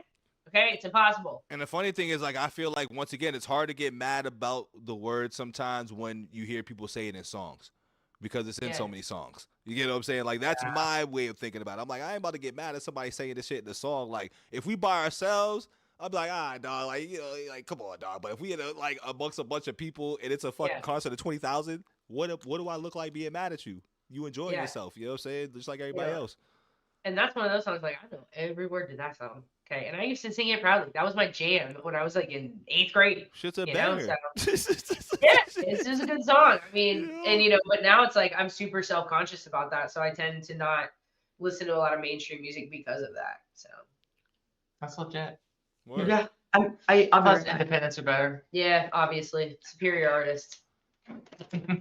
Now I got another versus or another answer and why for y'all, and this is like TV show edition. Are you guys familiar with Breaking Bad, Walking Dead? Yeah. Okay. I don't know about Carol. Yeah. Well, we'll save that, because I want to ask that when Carol gets back. I feel like she might be familiar. But we'll do Friends or Saved by the Bell. Oh, I already know Carol gets first for that. Carol wants to be here for that one too. Well, shit, we'll just pause for a second. We'll just pause. Let's wait for her to come back. Fuck it.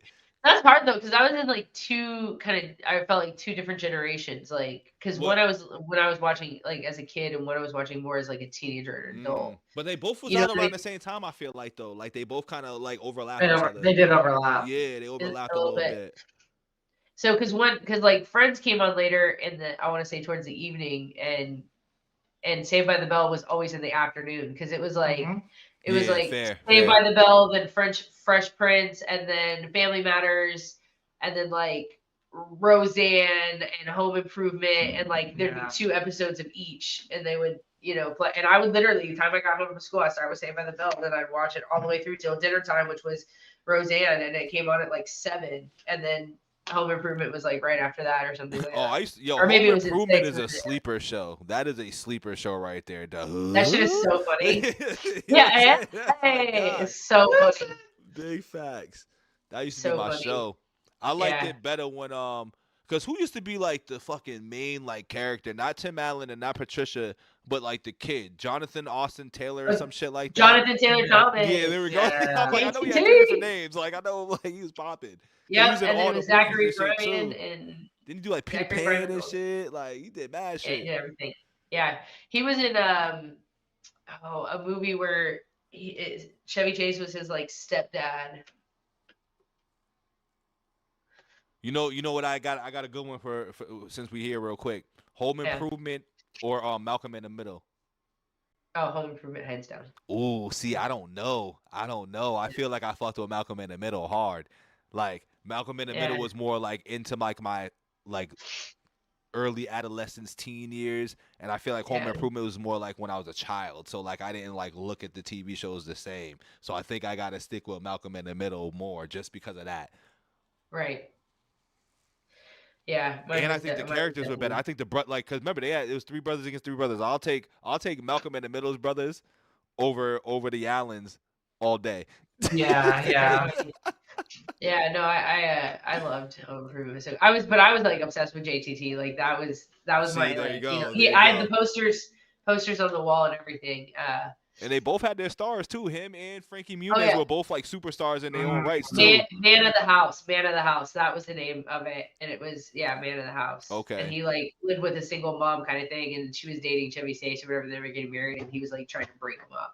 But then it ended up really liking him, and it's happily ever after. But see, I'll tell you, they both tough. You know why? Because even Bryan Cranston, he was Walter White, and then Tim Allen was Santa Claus and like everything else under the sun. Great movie. So like they both had like real great. Strong fathers, strong like kid characters. The moms were fire too. Now I feel like the mom was more famous than the mom in Malcolm in the Middle, though. I might have to say that though. I think the mom, and that was a little bit more famous than the Malcolm in the Middle. Yeah, because I can't remember what she did. Ask me what now? What up, Archie? What up? Oh, I'm gonna go to the bathroom. You ask her about the question that you asked us, so she can answer now. Oh, all right. So we were talking about Home Improvement or Malcolm in the Middle. Home Improvement. Damn, y'all both said that, huh? You too, Amy, too? Home Improvement too? It would be Home Improvement. Damn. See, I mean, I guess it's because, like I said, I was more of a child with Home Improvement, and I was like a young adolescent when it came to that. So, like, I definitely would have to lean towards that. I loved it. I never watched Malcolm in the Middle. Really? Never. Nah. Oh man, you're missing on some good shit.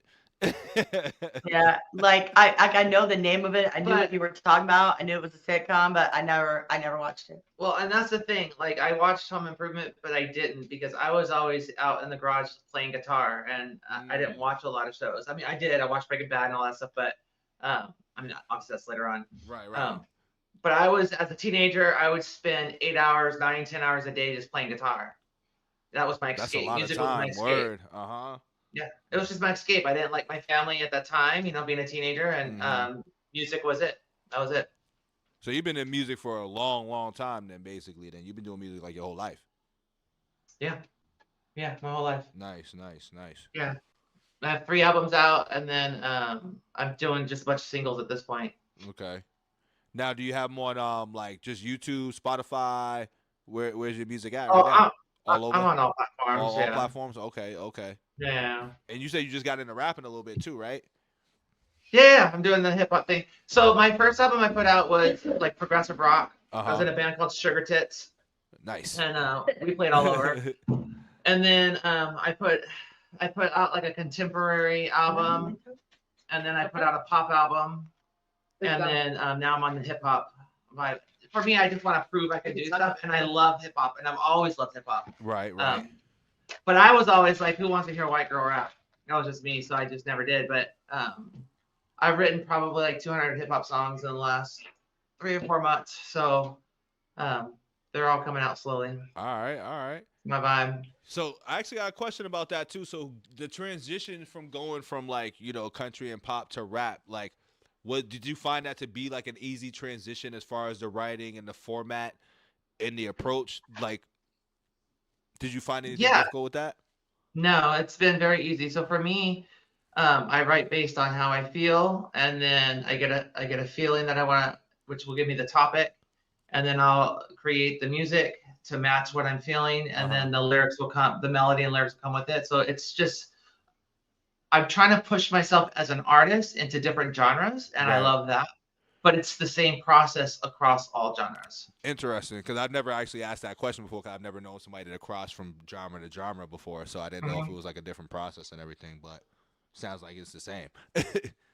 Yeah, at least for me it is. I don't know about for other people. And then what I've written songs for other people so many times that I think the hardest transition was writing work, because I've always been like a backup vocalist. Okay. I've never been like a lead vocalist, and I think that's why I like hip hop so much, because I don't have to sing, because I'm not confident in my vocals as much. Right. But the transition has more been in confidence of being like the behind the scenes person versus the front person, and that was the hardest transition, and I'm still transitioning that. But right now have you found like your cadence and your flow while going through that as well too? It's getting there. Yeah. I'm putting out a song. I guess I'm gonna put it out soon. It's gonna be a diss track that's gonna have some pretty cool flows. You out here talking shit now? A little bit.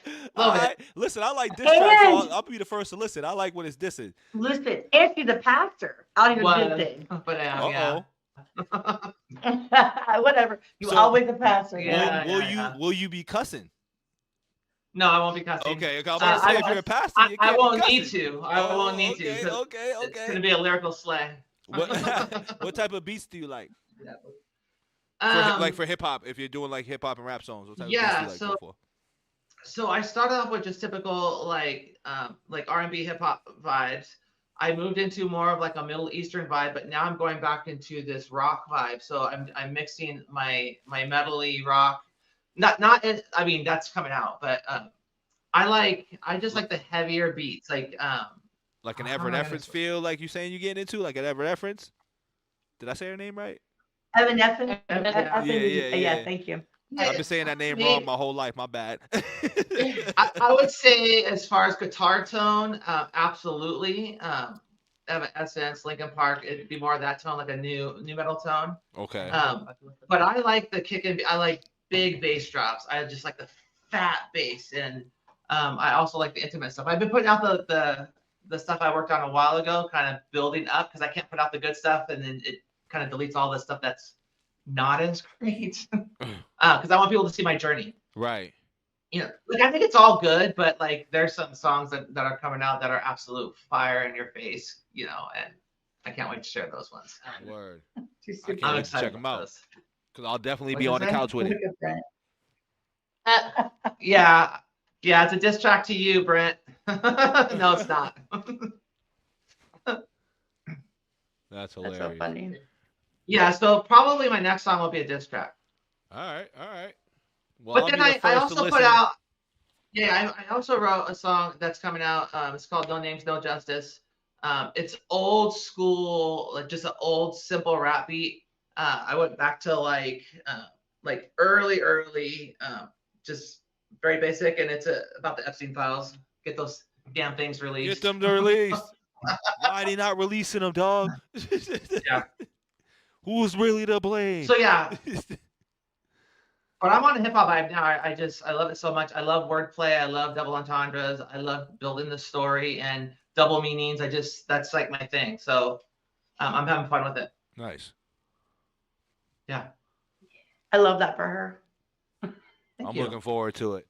Yeah, thank you. Well, now does anybody else have to get up? Amy, you got to get up too. You got to get up. I already did. I led the pack. Oh yeah, you got up first.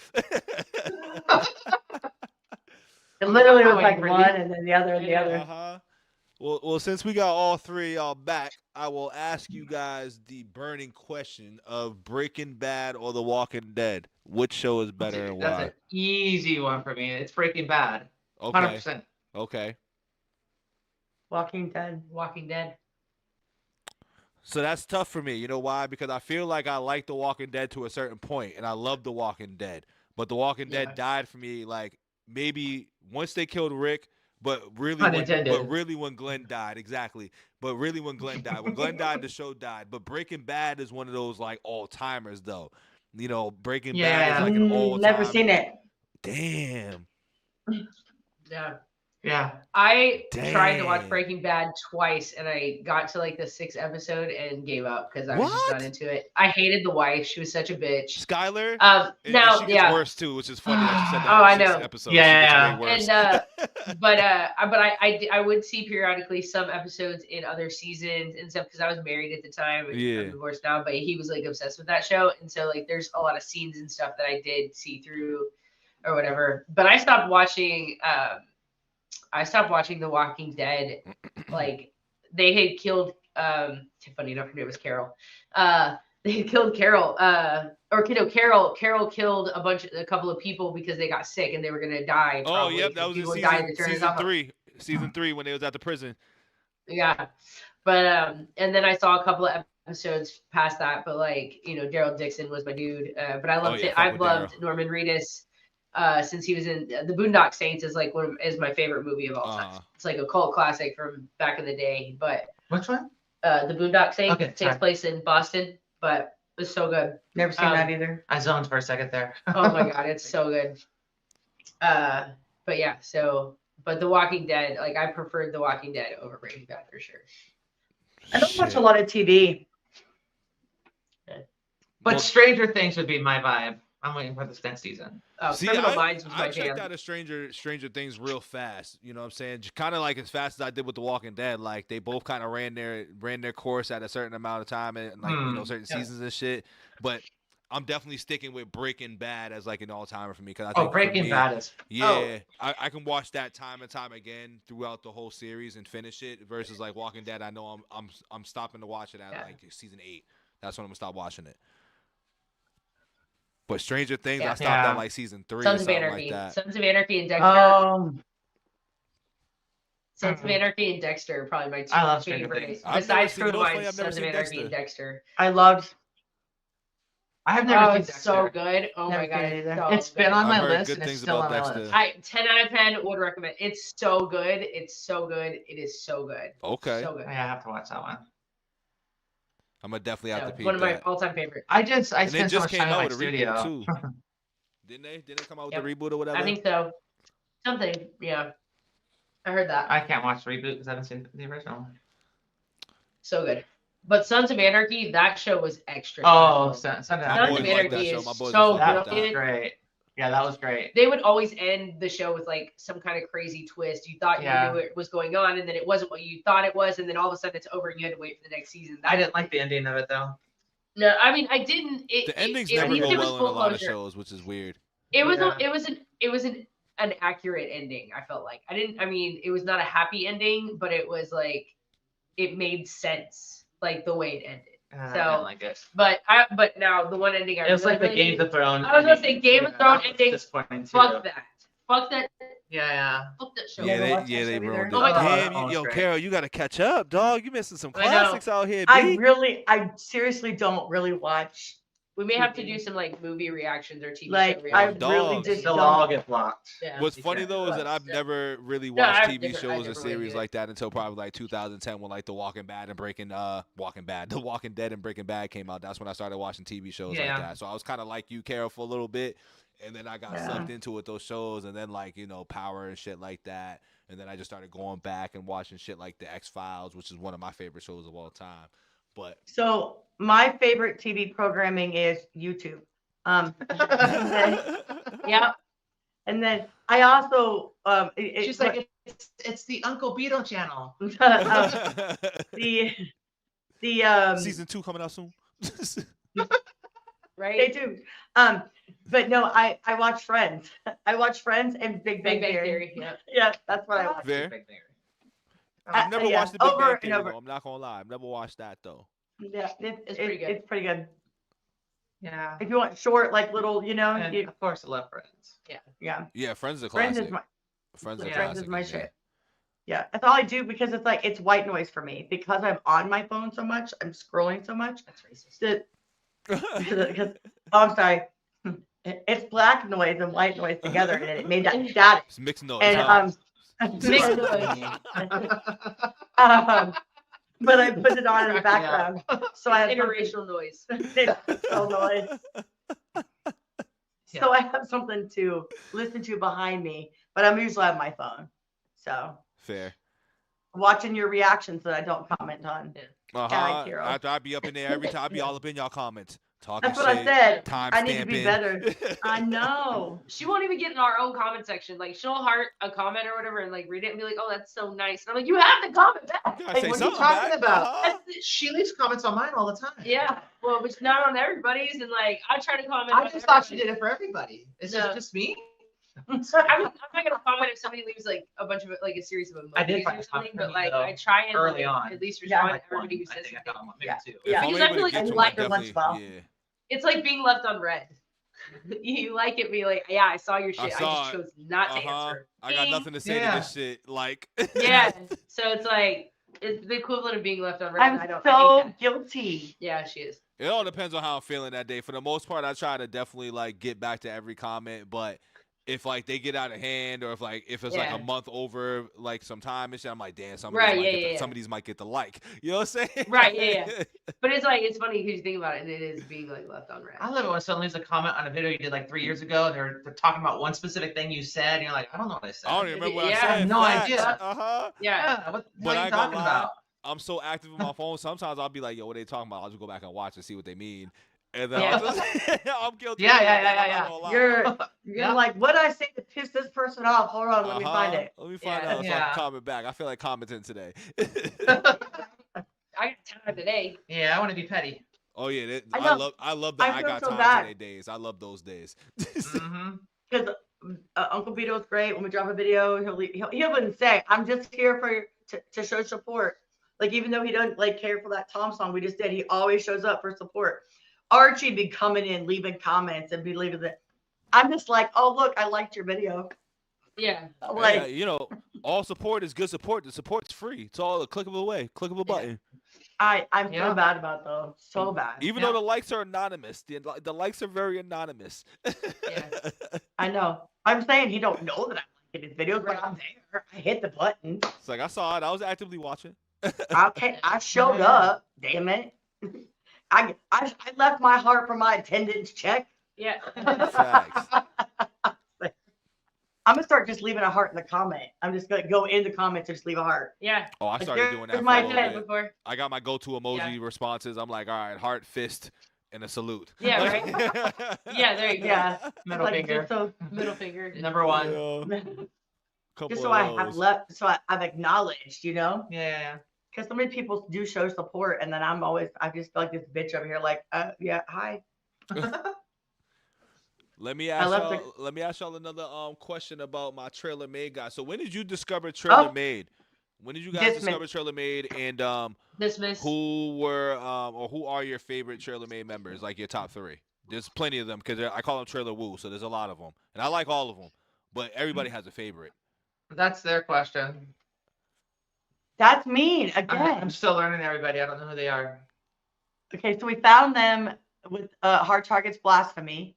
That's funny. That's where it That's how I found them too, with Blasphemy, or Yeah. maybe that and High Ryan, between those two. Those No, I did. It's so funny. He those said songs. trailer Those songs made- are or fire. Hell trailer- yeah. Trailer made moves. So you can answer it too, I- Amy. You've heard some things. If you heard a little bit of things, you can answer it too. I went down the bunny trail of the diss tracks, and that's all I've heard. Are the Okay. diss tracks. You got a sample Trailer size. Crew. Yeah. Yeah.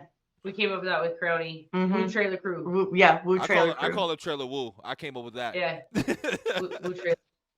Because every other week I feel like they kept coming out with somebody new, and I'm like, damn, how many of these dudes are there, dog? Like, Okay. Yeah, there's So a lot of them apparently. So top 3. Keep doing this. You can keep talking. Top 3 for me. Oh, sorry. That's okay. It's gonna be no particular order, right? I don't got to give you a yeah, particular don't gotta order. be like an order. We never do orders in here. There we go. That means we're ranking and being like, this guy's better. There we go. Like, Yeah. So it's gonna be Simple Man and They were Hard like Target. Okay, I'm with you on that. Those are my 2 as well. Just because of introduction purposes, Which 2 did you pick? Simple Man and Hard Target. Excuse me, I ain't Yeah. burping y'all I mean, like it's. That's right. And then I got one more, and that's the hard part for me. You know what? I'm gonna go with the Queen of TraylorMade, Miss Corey Spires. Yeah. that. Okay. Well, since you did Corey Spires, I'm gonna have to go with Frank Thompson. But also, like, Crowny's really dope too, though. See, I know, was but Hard gonna Target I and was gonna Simple be Man are between like- Crowny and Diesel. I was gonna go between those 2. I haven't heard a I lot haven't of heard Diesel, so I that- can't yeah, go off of Diesel him. got some slaps. Diesel got some slappers. Really? I can't wait to get into Yeah. Diesel. Diesel's Yeah. fire. I'm gonna have to get into But then you got Dirty, because think about Patience. Oh, fucking and, dirty. Yeah. too. See, it's like No, that's dirty. Like I You said, get us dirty. There's a lot. There's a lot. That's why I did y'all dirty like that. Yeah, there's a lot, man. There's a lot. Yeah. I Trailer mean, Woo, B. yeah. Damn. I would say that Hard Target and Simple Man are the most listened to on my playlist for sure. Yeah, That's I'm big gonna stick. facts. I'm gonna That's big stick to what I facts. said. Yeah. I'm gonna stick to what I said. And shout I out love Breb, shout Dirty. out Brebwin too. Like I don't know if y'all pay attention to details on like their music videos and shit like that, but their Yeah. music He's- videos are fire lately. Like Yeah, I they don't are. know He's the one what that new did feature he's Adams. been doing lately. Like he's been doing these new details in his Yeah. videos with this anamorphin and shit like that. I'm like, this dude's fire in the Shit's last couple cool. of videos. Hell yeah, he's got Yeah. some dope ass shit in there. Yeah. Yeah, he did it on what was it Dogs? He did Dogs. Them Yeah. working Yes, each other. with Simple Man. Yes. Yeah, that shit was so cool. The Tin Man, not the Tin Man, but I call him Simple RG3 and shit when he was the Oh, Terminator right, dude. yeah. Yeah. Yeah. But yeah, those guys are dope though. But Simple Man and Hard Target are just simply my favorites, and Yeah. I can say that hands down. And I can say it without feeling like I'm gonna hurt somebody else's feelings or whatever it is. But they're just my dudes. Like Yeah. I love those two guys. Yeah. So like it's kind of like a Tom and Adam for me, right? Like Yeah. they're just package my deal. dudes. Like Your they're left just hand, my right dudes. hand. Yeah, I just Yeah. love them guys. Like Word. Notice I that got little mad, I left got mad first. respect for those dudes for sure, because they actually like show kitty, love kitty, and shit kitty, too. kitty. You didn't hear it. No. I heard you. She said, "I'm just not acknowledging." Oh, hi, Kitty. Oh. They want food again. That's what it is. Show your butt. Show your Right. I know. butt. That's what they do. Shake your tail feather. Let's see another one for y'all. Another TV show, Carol. So I'm sorry. I know I just learned that you don't watch TV like that, but you might have seen these ones. So maybe. 90210 or the OC. 90210. 90210. Oh, that's a tough one. I'm gonna go with the OC. I like you, Amy. I like you. I'm the OC with you. I'm right there with you. Yeah. Well, I grew up in LA and Orange County, so it was like I was really attached to that. Oh, you But was yeah. attached to it. California, here we come. Uh-huh. Right back Uh-huh. where we started from. From California. Yeah, Well, like the old, like the original 90210. Yeah. Well, No, the okay. song I I was feel like singing that was the was OC, but yeah. No, that I was know, the I 90210, know, but I was yeah. like, because they had done like, didn't they do like a reboot or something of that? Yeah. They did, Right, yeah, so but we not don't not pay Oh, that. they did like a attention to the Melrose Place and The then I OG remember that one. too. we don't pay attention to the reboot over here. Yeah. Yeah. Okay. Just make it short. I want to say I watched the OC too, though. But The OC was I too like- short though. That's what my thing was with the OC. It was 4 seasons, and then like shows. I feel like when TV shows lose track of the plot, and then they try to do like, oh, they went to college or some other shit like that. It's like, On at that just point. end the show. Yeah. Yeah, just end it, dog. Like, don't. Yeah, You don't yeah. want to see him in I know, space. just like they did Saved by the Bell. That's Yeah. what I'm saying. That Like, shit dirty. let them graduate and just end it. That's it. Yeah. Do Yeah. a spin-off of something else. We don't need the college spin-off. Yeah, that's a money grab. It's- You already know. Yeah. 100%. But here's the thing. If you're a fan, you're going to give it a season chance. You're Yeah, of going to course. give the season a chance. Every single time. Yeah. Remember the spinoff they did on Friends with Joey? Yeah, that crash and burn. Damn, so I don't bad. even remember that. That happened? Me either. It was bad. Shit. Yeah, they Damn. made his character worse. Like it was. It was a crash and burn. Yeah. Did it even make a Yeah. full season? I don't know. I don't Spinoffs think are it did. tough. I think the only most successful spinoffs in recent times has probably been like Fuller House, Power, shit, and even then, I honestly, there's not many Is the good Roseanne spinoffs like still that. on? Yeah, because even Without the Roseanne? Roseanne was Yeah. cool, right? How was that? Yeah, but their show stayed on. Did the show stay on? But I feel like they took the I show just from didn't her watch though. it. So yeah, I didn't watch it Yeah. because like Yeah. if you don't Well, got I mean- Roseanne, I'm not watching it. Well, Yeah. 'cause, yeah, 'cause Right. the show's not. It's not Roseanne without Roseanne, right? Yeah. Like, Yeah. I mean, she was like She her was and the show, dog. Dan was like Roseanne and Dan John were like, Goodman? yeah, Right. were like, I love John you know Goodman. what I That's mean? my Like, dude. Yeah, he's great. to me, it just didn't work without like both of them. And Nah, then like, not at all. I don't know. When you just get rid of Roseanne, it just doesn't make any sense It's to not me. the show. Well, not only that, It's but like getting what rid they of Rick out did. of The Walking Dead. It's the same thing. Well, because she What they was did- the I mean, it was comedic Roseanne. element of that, yeah. Right. The All funny, show's but she name was is the- Roseanne. Yeah. They spun it and started calling it the Connors, and in the That's actual what happened. thing, Yes.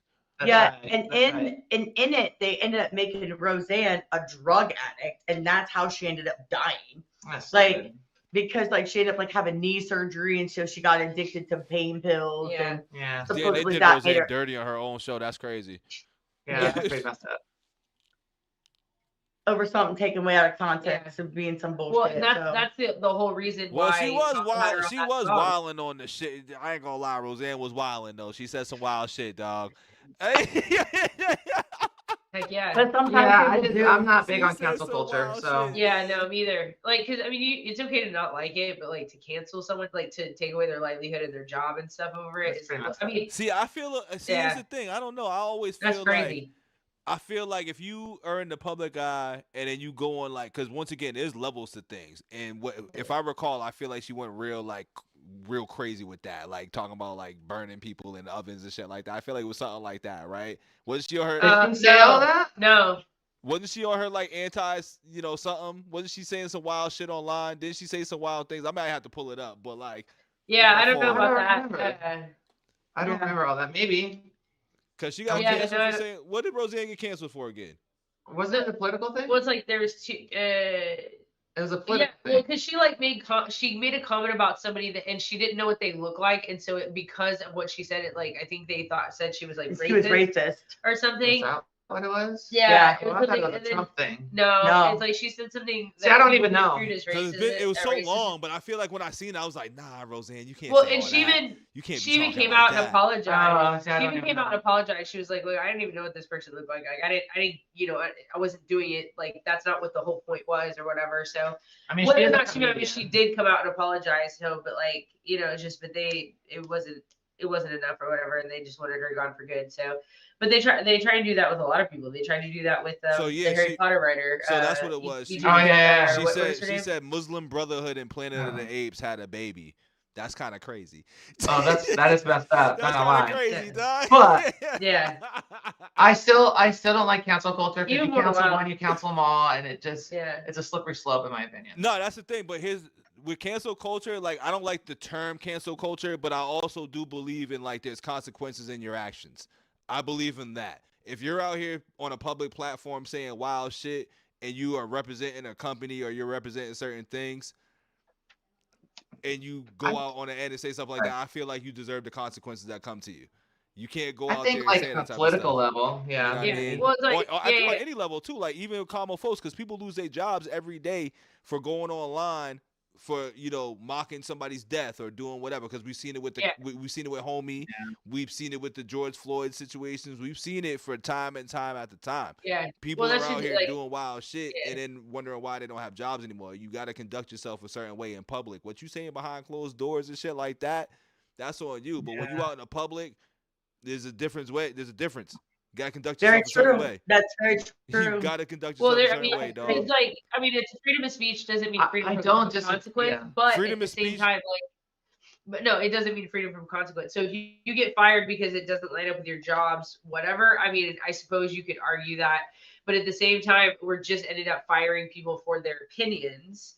And at that point, you I start do crossing think them. cancel culture's gone too far. That's what, because that you get into a little bit more. That's almost like fascism, actual fascism, like because you are like restricting what people like, what opinions people can have publicly at all. So like the moment you police one thing, you like start policing everything, and now you can only say what is deemed appropriate by the masses, and that's where the I problem. mean, I can see both sides of the argument where you gotta act a certain way in society, and there are certain consequences. But I also think everyone takes things too far. Yeah. And it's never there's never a stopping point. There's always a context. I think there's a context to everything. Like, for example, let's say Roseanne Barr situation. Her context is that she said what she said, which is wild, what she said. Look at who she represents. She represents a company where there's people that probably are Muslim. There's people that are, whatever race and ethnicity and creed and stuff like that. So you have to take that in consideration. I don't think that's cancel culture going too far. I think that's going by, where you're at. You understand your circumstances. You know what I mean? And then my rebuttal to that. You can be free to say what you want to say, but you also got to understand that whatever you felt free to say comes with consequences. That's also okay. Let's go down that route. So let's say she got fired, and that's a good consequence we can all agree on. But people get canceled indefinitely where they can't get work again, and it just goes too far. And even after they apologize, they're still canceled. Well, when you can't get something after that, that's something where I feel like that's going a step too far, because getting fired from one place is one thing. But here's the thing, though. Let's go back to that. When you get fired from one place for, like, let's say stealing or something like that, right? Sometimes it's hard to get a job from somewhere else, you know what I'm saying? Because you got that on your record for stealing. So it's kind of the same thing to me. It's like a felon too, like, or somebody went to jail, like they can't get jobs and shit like that if they've been a convicted felon. So if you're a convicted, I don't know, racist person, whatever you want to say about the media shit, then like I can't see that being a problem, because you should have known better. It's kind of like you should have known not to steal. You should have known not to do X, Y, and Z. So everything has a consequence. So people don't deserve a second chance? No, I believe people deserve a second chance, but if we're talking about being rehired and stuff like that, in the terms of what Amy's scenario, I'm not even saying rehired. I'm getting work anywhere. Or what about the context where it's culturally appropriate? You say something, 20 years later, they dig it up. And it's a different culture, different climate, and they hold that against you. That is those are always slippery slopes. I think that's whack. Pulling up something, but even then, that's a funny slope too, because I find that funny, because I agree with you, but then I'm like, it all depends on what it is, right? Because once again, like if you're digging something up from like, because I think everything has a thing to it. Like, let's say if I got pulled up, like let's say Tim Allen, right? He got pulled up for like cocaine or whatever the fuck. He was like a fed. He got arrested for that shit, right? But then you compare somebody who was at a white supremacist rally, right? Yeah, but that's not there. Who was it that hosted the Oscars? The short. Ricky Gervais? No. Kevin Hart. Oh, Kevin Hart. Kevin Hart thing, where he got canceled for a season there because of something he said 20 years ago, and he's a comedian, and he said a joke, and now it's inappropriate. It wasn't appropriate at the time, and they. Well, but I think always things because remember, what's crazy is like people used to allow, and I always thought this was gross, but people allow people marrying 13 to 14-year-olds like at a certain point in time in life too. Like everything used to change and be weird. Everything was weird back then. Everything was kind of weird. What used to be acceptable back then probably shouldn't have been acceptable too. That's probably why things progress to be how it is. But to hold them accountable for something that was acceptable back then, I have a hard time. No, I agree with you with that. That's the one thing I will say. I don't think that you should hold somebody accountable for something that happened in the past and now you're pulling it up being like, this is you now. If you continue those behaviors, but if like that was something that happened when I was 10, you know what I'm saying? Now you try. Or when you're a teenager and you're stupid. Well, like, I mean, and it's like, so my thing too is though, it's like, so the reason why, like, so businesses will fire someone for saying something that makes them look bad because it could affect their pockets, right? But I don't feel like that standard is held across the board. I feel like the pressure to be PC, like, politically correct and stuff makes them do those things, because otherwise they would like, maybe suspend them or whatever for a while, but they wouldn't necessarily get fired, because like Whoopi Goldberg had said some shit about Jewish people, and she got roasted for it. You know what I mean? Right. Because she said the Holocaust wasn't about race, and like she tried to defend this thing, right? And so, but she got roasted for it, but she did not get fired, right? She just got punished a little bit. Like she got, she couldn't be on the show for like a week or whatever, and she apologized publicly, right? And then all was forgiven. But she's done it multiple times. And then also, you saying digging up that somebody was part of the KKK. A lot of when we would like a lot of people on the right would say, "Oh well, Biden has knowingly been racist." He did the eulogy for Robert Byrd, who was a KKK member, right? Was a Klan leader or whatever, Grand Wizard, whatever the fuck they call that shit. And so, but people were like, yeah, but he was reformed. He didn't believe in that anymore, and he rejected that ideology, and now he's just this politician guy. It doesn't matter. It doesn't make Biden racist, but that wasn't. Like he actually legitimately had that in his past. So at the same time, so and I've always looked at Biden funny too. I'm always like, nah, because he even recently came out, was like, yo, the shit that he says to get the black vote, like, yo, you're not black if you don't vote for me or some wild shit like that. I'm just like, all right, dog. Dude, like, he said, hot sauce in my bag and shit. Hillary Clinton, like, this is why politicians is racist to me. They play racist games. I don't like politicians. I ain't gonna lie, they play racist games to me. So it's like, so if we're going to like police people's speech in that way and hold them accountable by those consequences, you'd really have to do that across the board. Yeah. Otherwise, then it's just discrimination based on the fact that you disagree with someone's, viewpoint or whatever crazy dumb shit they're saying. Like you're not like physically threatening to kill people or whatever. I think there should be some kind of limitation. So if you haven't brought it up in the last umpteen years, but you're gonna bring it up now when there's no context to bring it up, I think there's got to be some kind of limitation. Right.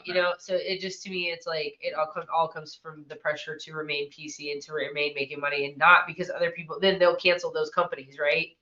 Like, the right did it with the whole Bud Light thing, or like the boycotting all the shit, right? So it's like both sides do it, and the context is like you want to hold people accountable, but only if like certain people are going to see that as needing to be held accountable, and not justifying anything anybody says or does. But I'm just saying, like, depending on how you're looking at the thing, how your level of offended and triggered is going to deem what you feel is an appropriate consequence for that. Right. So it's I think with those two come with the society norms of the times of how society norms are. So whatever the wind blows with the society norms is usually how those consequences are going to be taken. You know what I mean? For the most part, sadly. But it goes back to, like, as humans, we all have to adjust, and sometimes people don't like to adjust.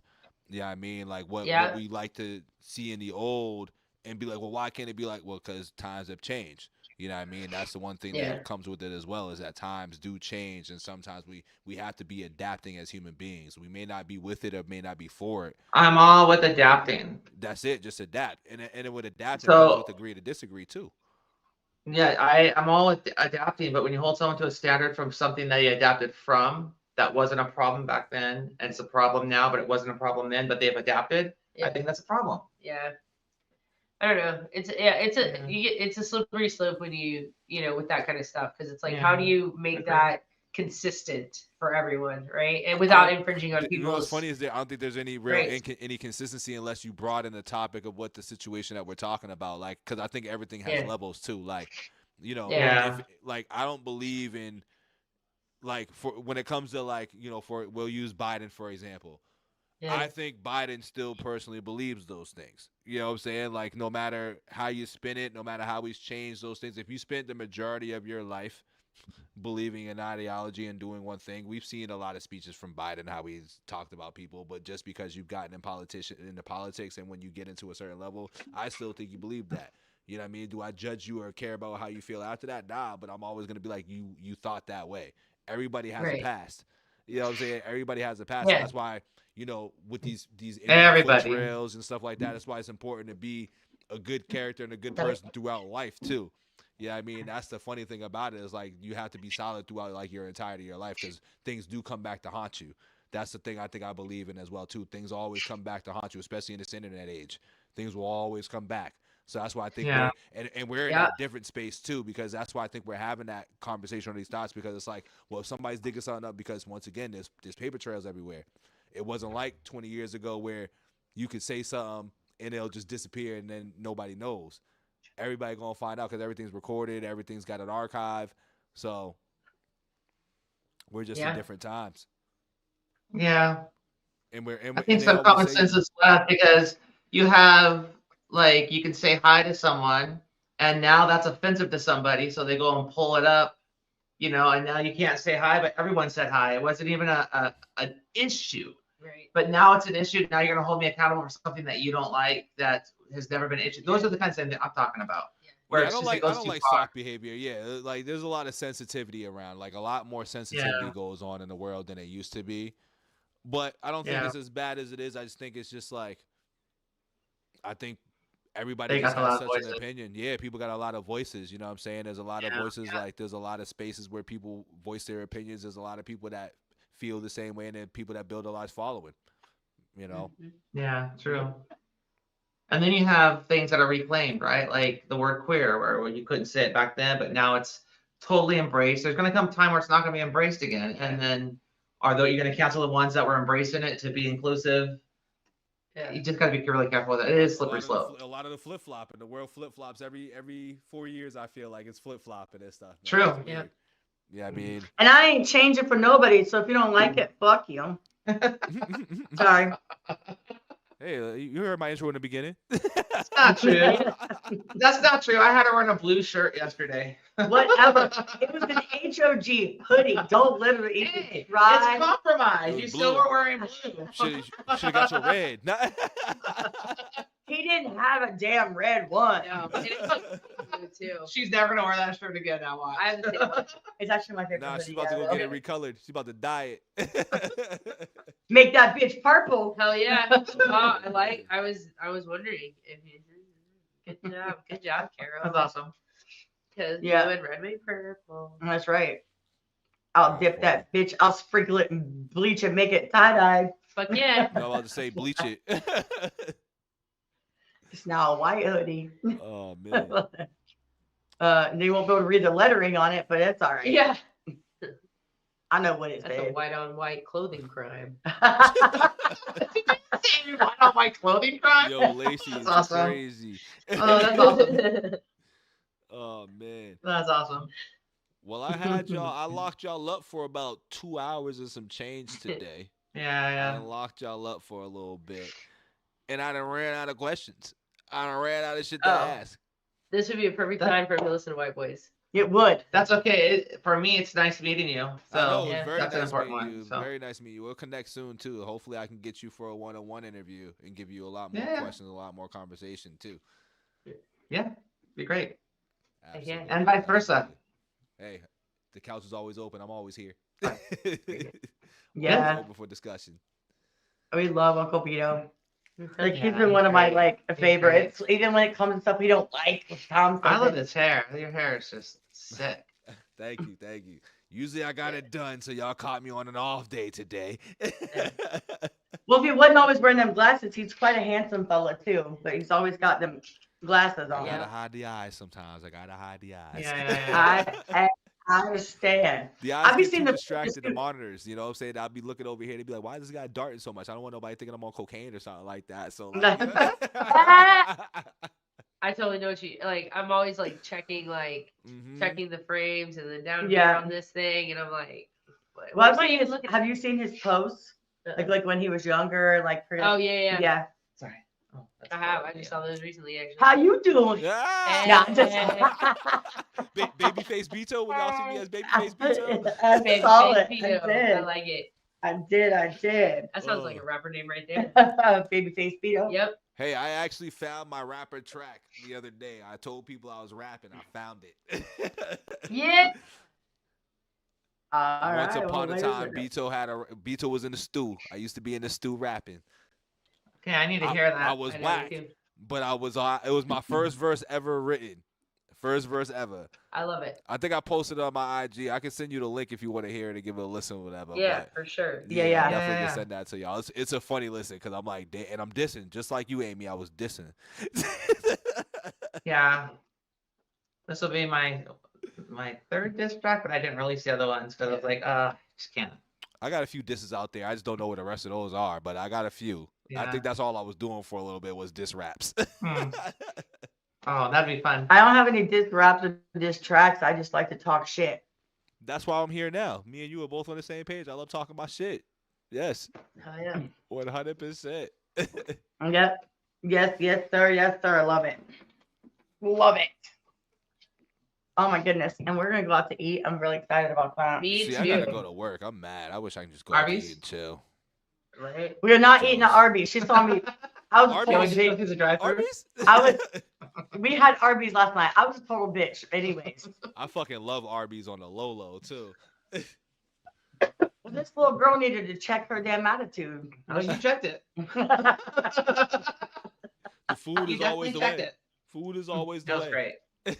I loved it. I was like, maybe I was a little hangry. I Maybe was- I overreacted a little. I was low-key envious. Damn. And it's I don't know. Yeah. All right. What time you gotta be at work soon? Yeah, I gotta get be your there stuff at going? 6. Yeah, I get myself in the shower. Gotta do all that good Mhm. stuff. And Well, drag get yourself myself ready. in there.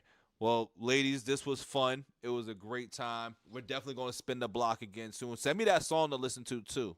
White boy, send me that. Okay. All right, Yeah, for sure, send for me sure. that for Yeah, yeah. sure. But this You'll was want to dope. do a reaction to that one. Do a reaction to it. That's why I'll tell you to send it. I was like, yeah, I gotta do a reaction to that. Yeah, I we'll gotta, set, I gotta yeah. get, I Let's gotta get get straight back in up. the good graces of some of the hogs out there. You know, they mad at me. You know what I'm saying? With every Tom reaction I do lately is -5. You know what I'm saying? It's -5 subs per reaction, which I'm like, it's fine, because I'm like, I know I'm not shitting on the man and shitting on his music. Right. I'm just straight up giving my thoughts and opinion on what I heard. And you're entitled to do that though. That's what I'm And saying. people are so sensitive Yeah. because you're not doing it disrespectfully. So like I don't understand why people get their panties in such a fucking wad. Like pick them out your ass, sit down, and like chill out for just a fucking minute. Somebody called me a jealous Like, piece of damn. trash. Sorry. It was like, you jealous piece of trash. Listen, I'm gonna have Stop to go in using his. Tom's name. I'm gonna be I in. know. He's about to see a whole bunch of me in his comments. Now I'm gonna be like, "You're a stupid motherfucker." I'd be like, help. I'd be like, I need help. Help me. Yeah, I'm coming, Beto. You just let me just set up the bat signal, and then that's when you'll find Carol in your comments. Be like, Yeah. bitch, I need help. Oh, I gotta send out the Like, light, man. Yeah. Word. I'm coming. Yeah, But sounds nah, good. we definitely You gotta know how do to hit this me up. again. And I'm definitely about to get into some more Mac Streets too. Definitely gotta do a couple of Mac Streets Love joints that as well. dude. I gotta watch Yeah. Archie's interview with him tomorrow, or is it Tuesday? I think I gotta watch that interview. Tuesday. With Tuesday. Tuesday. Oh, I In just heard person, from I seen that he had yesterday. two. I seen watched that it another was one in today. person. Yeah. I didn't know he did an in-person joint. That's fire. What? I He has messaged a Who did? Max Archie. Streets. I messaged him. Oh, in person. With who? Mac Streets. Oh, because he's going to Texas. That's right. He's going to Texas. He did say he was going to Oh, Texas. that's what it is. Okay. He's originally from Texas. Ah, And okay, his okay. Mac's grandmother was murdered there Damn. back in like 2019 or 2020. He wrote a song called Letters to Seven, but like that's where a lot of his music stems from, that type of like pain Right. music type stuff. And so but yeah, so I assume he's probably got Oh, you on Graham? there. So yeah, he is Uncle Beto. I'll help you find it. But I imagine, and it's in that same Alright, thank DFW area, so I'm assuming that's why it would be in person. I didn't know it was going to be in person. Like Yeah, I was like, yeah. I mean, we've met Mac, but we didn't. yeah, we met Matt in person and hung out a couple of days, and then we had him on for an interview. Word. So yeah, Yeah. so See, he's that's dope. what sucks being all the way up on the East Coast. Everybody that I'm listening to all the way down below the border. Yeah. West Coast, baby. What did it say? I went into Archie's live stream and I did some donos to make him listen to Mac's music because I knew he would like really relate to it at the time with what he was going through. So Right. and I was like, and so Are you guys consider I like to take credit You're for East that. Coast to me. collab. Look at everybody building a little community Yeah, I and shit know. like that. Look at us. Look at us. Yeah. I'm just saying. Look at that. So Amazing, That's isn't it? Yes, Yeah. it's so you know, I love it. I love the fact that a lot of the reactors are doing that, yeah. and then like It's important. you know, kind of Hell cross yeah. pollinate too. Like, hey, I found this artist. Check out this Yeah. person. Check out that, and then that's just kind of how it helps the independent artists, Word. you know, to reach different audiences. It helps the reactors reach different audiences, Yeah. you know, and bring maybe somebody else. And that's why a lot of us have the same subs, you know, Okay. because Yeah. we go back and forth, or And you the fuck thing with is, the I like- same people. And I like what y'all do, which is a little different, which is what I've been trying to do too, is like actually trying to get the the interviews with the artists and shit like that. Like, I love watching that with you guys being like, oh, I'm getting these interviews, because that's what I've been trying to do this whole time. And like, as you see, I got a few, but y'all got a lot more artists. I've been interviewing with everybody, like, because I just like to have those conversations, because you learn a lot more about the person. And that's not even just the artist. Like, even with y'all, like, I love interviewing reactors. I love interviewing artists. Like, anybody who's in this content creative space, you can just learn so much and have so many different type of conversations and shit like that. So I love what y'all is doing. I love that we both in that same plug, in that same direction with it. We definitely got to keep doing this shit too. We got to have a few more. We got to do that rapid fire shit too. We got to plan that one day. There's a couple of those type of plans, but we got to plan that. Too. Yeah, that would be fun. Yeah. Yeah. That would be so fun. That would be fun. Big fact. All right. Love it. Word. All right, sir. Y'all go out there and get y'all food and enjoy y'all dinner. Hell yeah. You know what I'm saying? I'm going to enjoy my goddamn job. Enjoy it. But I appreciate y'all, as always. I appreciate y'all coming onto the couch. And Amy, nice meeting you as well, too. And we will chat it was soon. really nice meeting you. Yes. Thank you for having us. Thank you so much. Appreciate y'all. And I'll be talking with Archie tomorrow, too, so I'll holla. Heck yeah. All right. Word. All right. For sure. Later, y'all. Peace.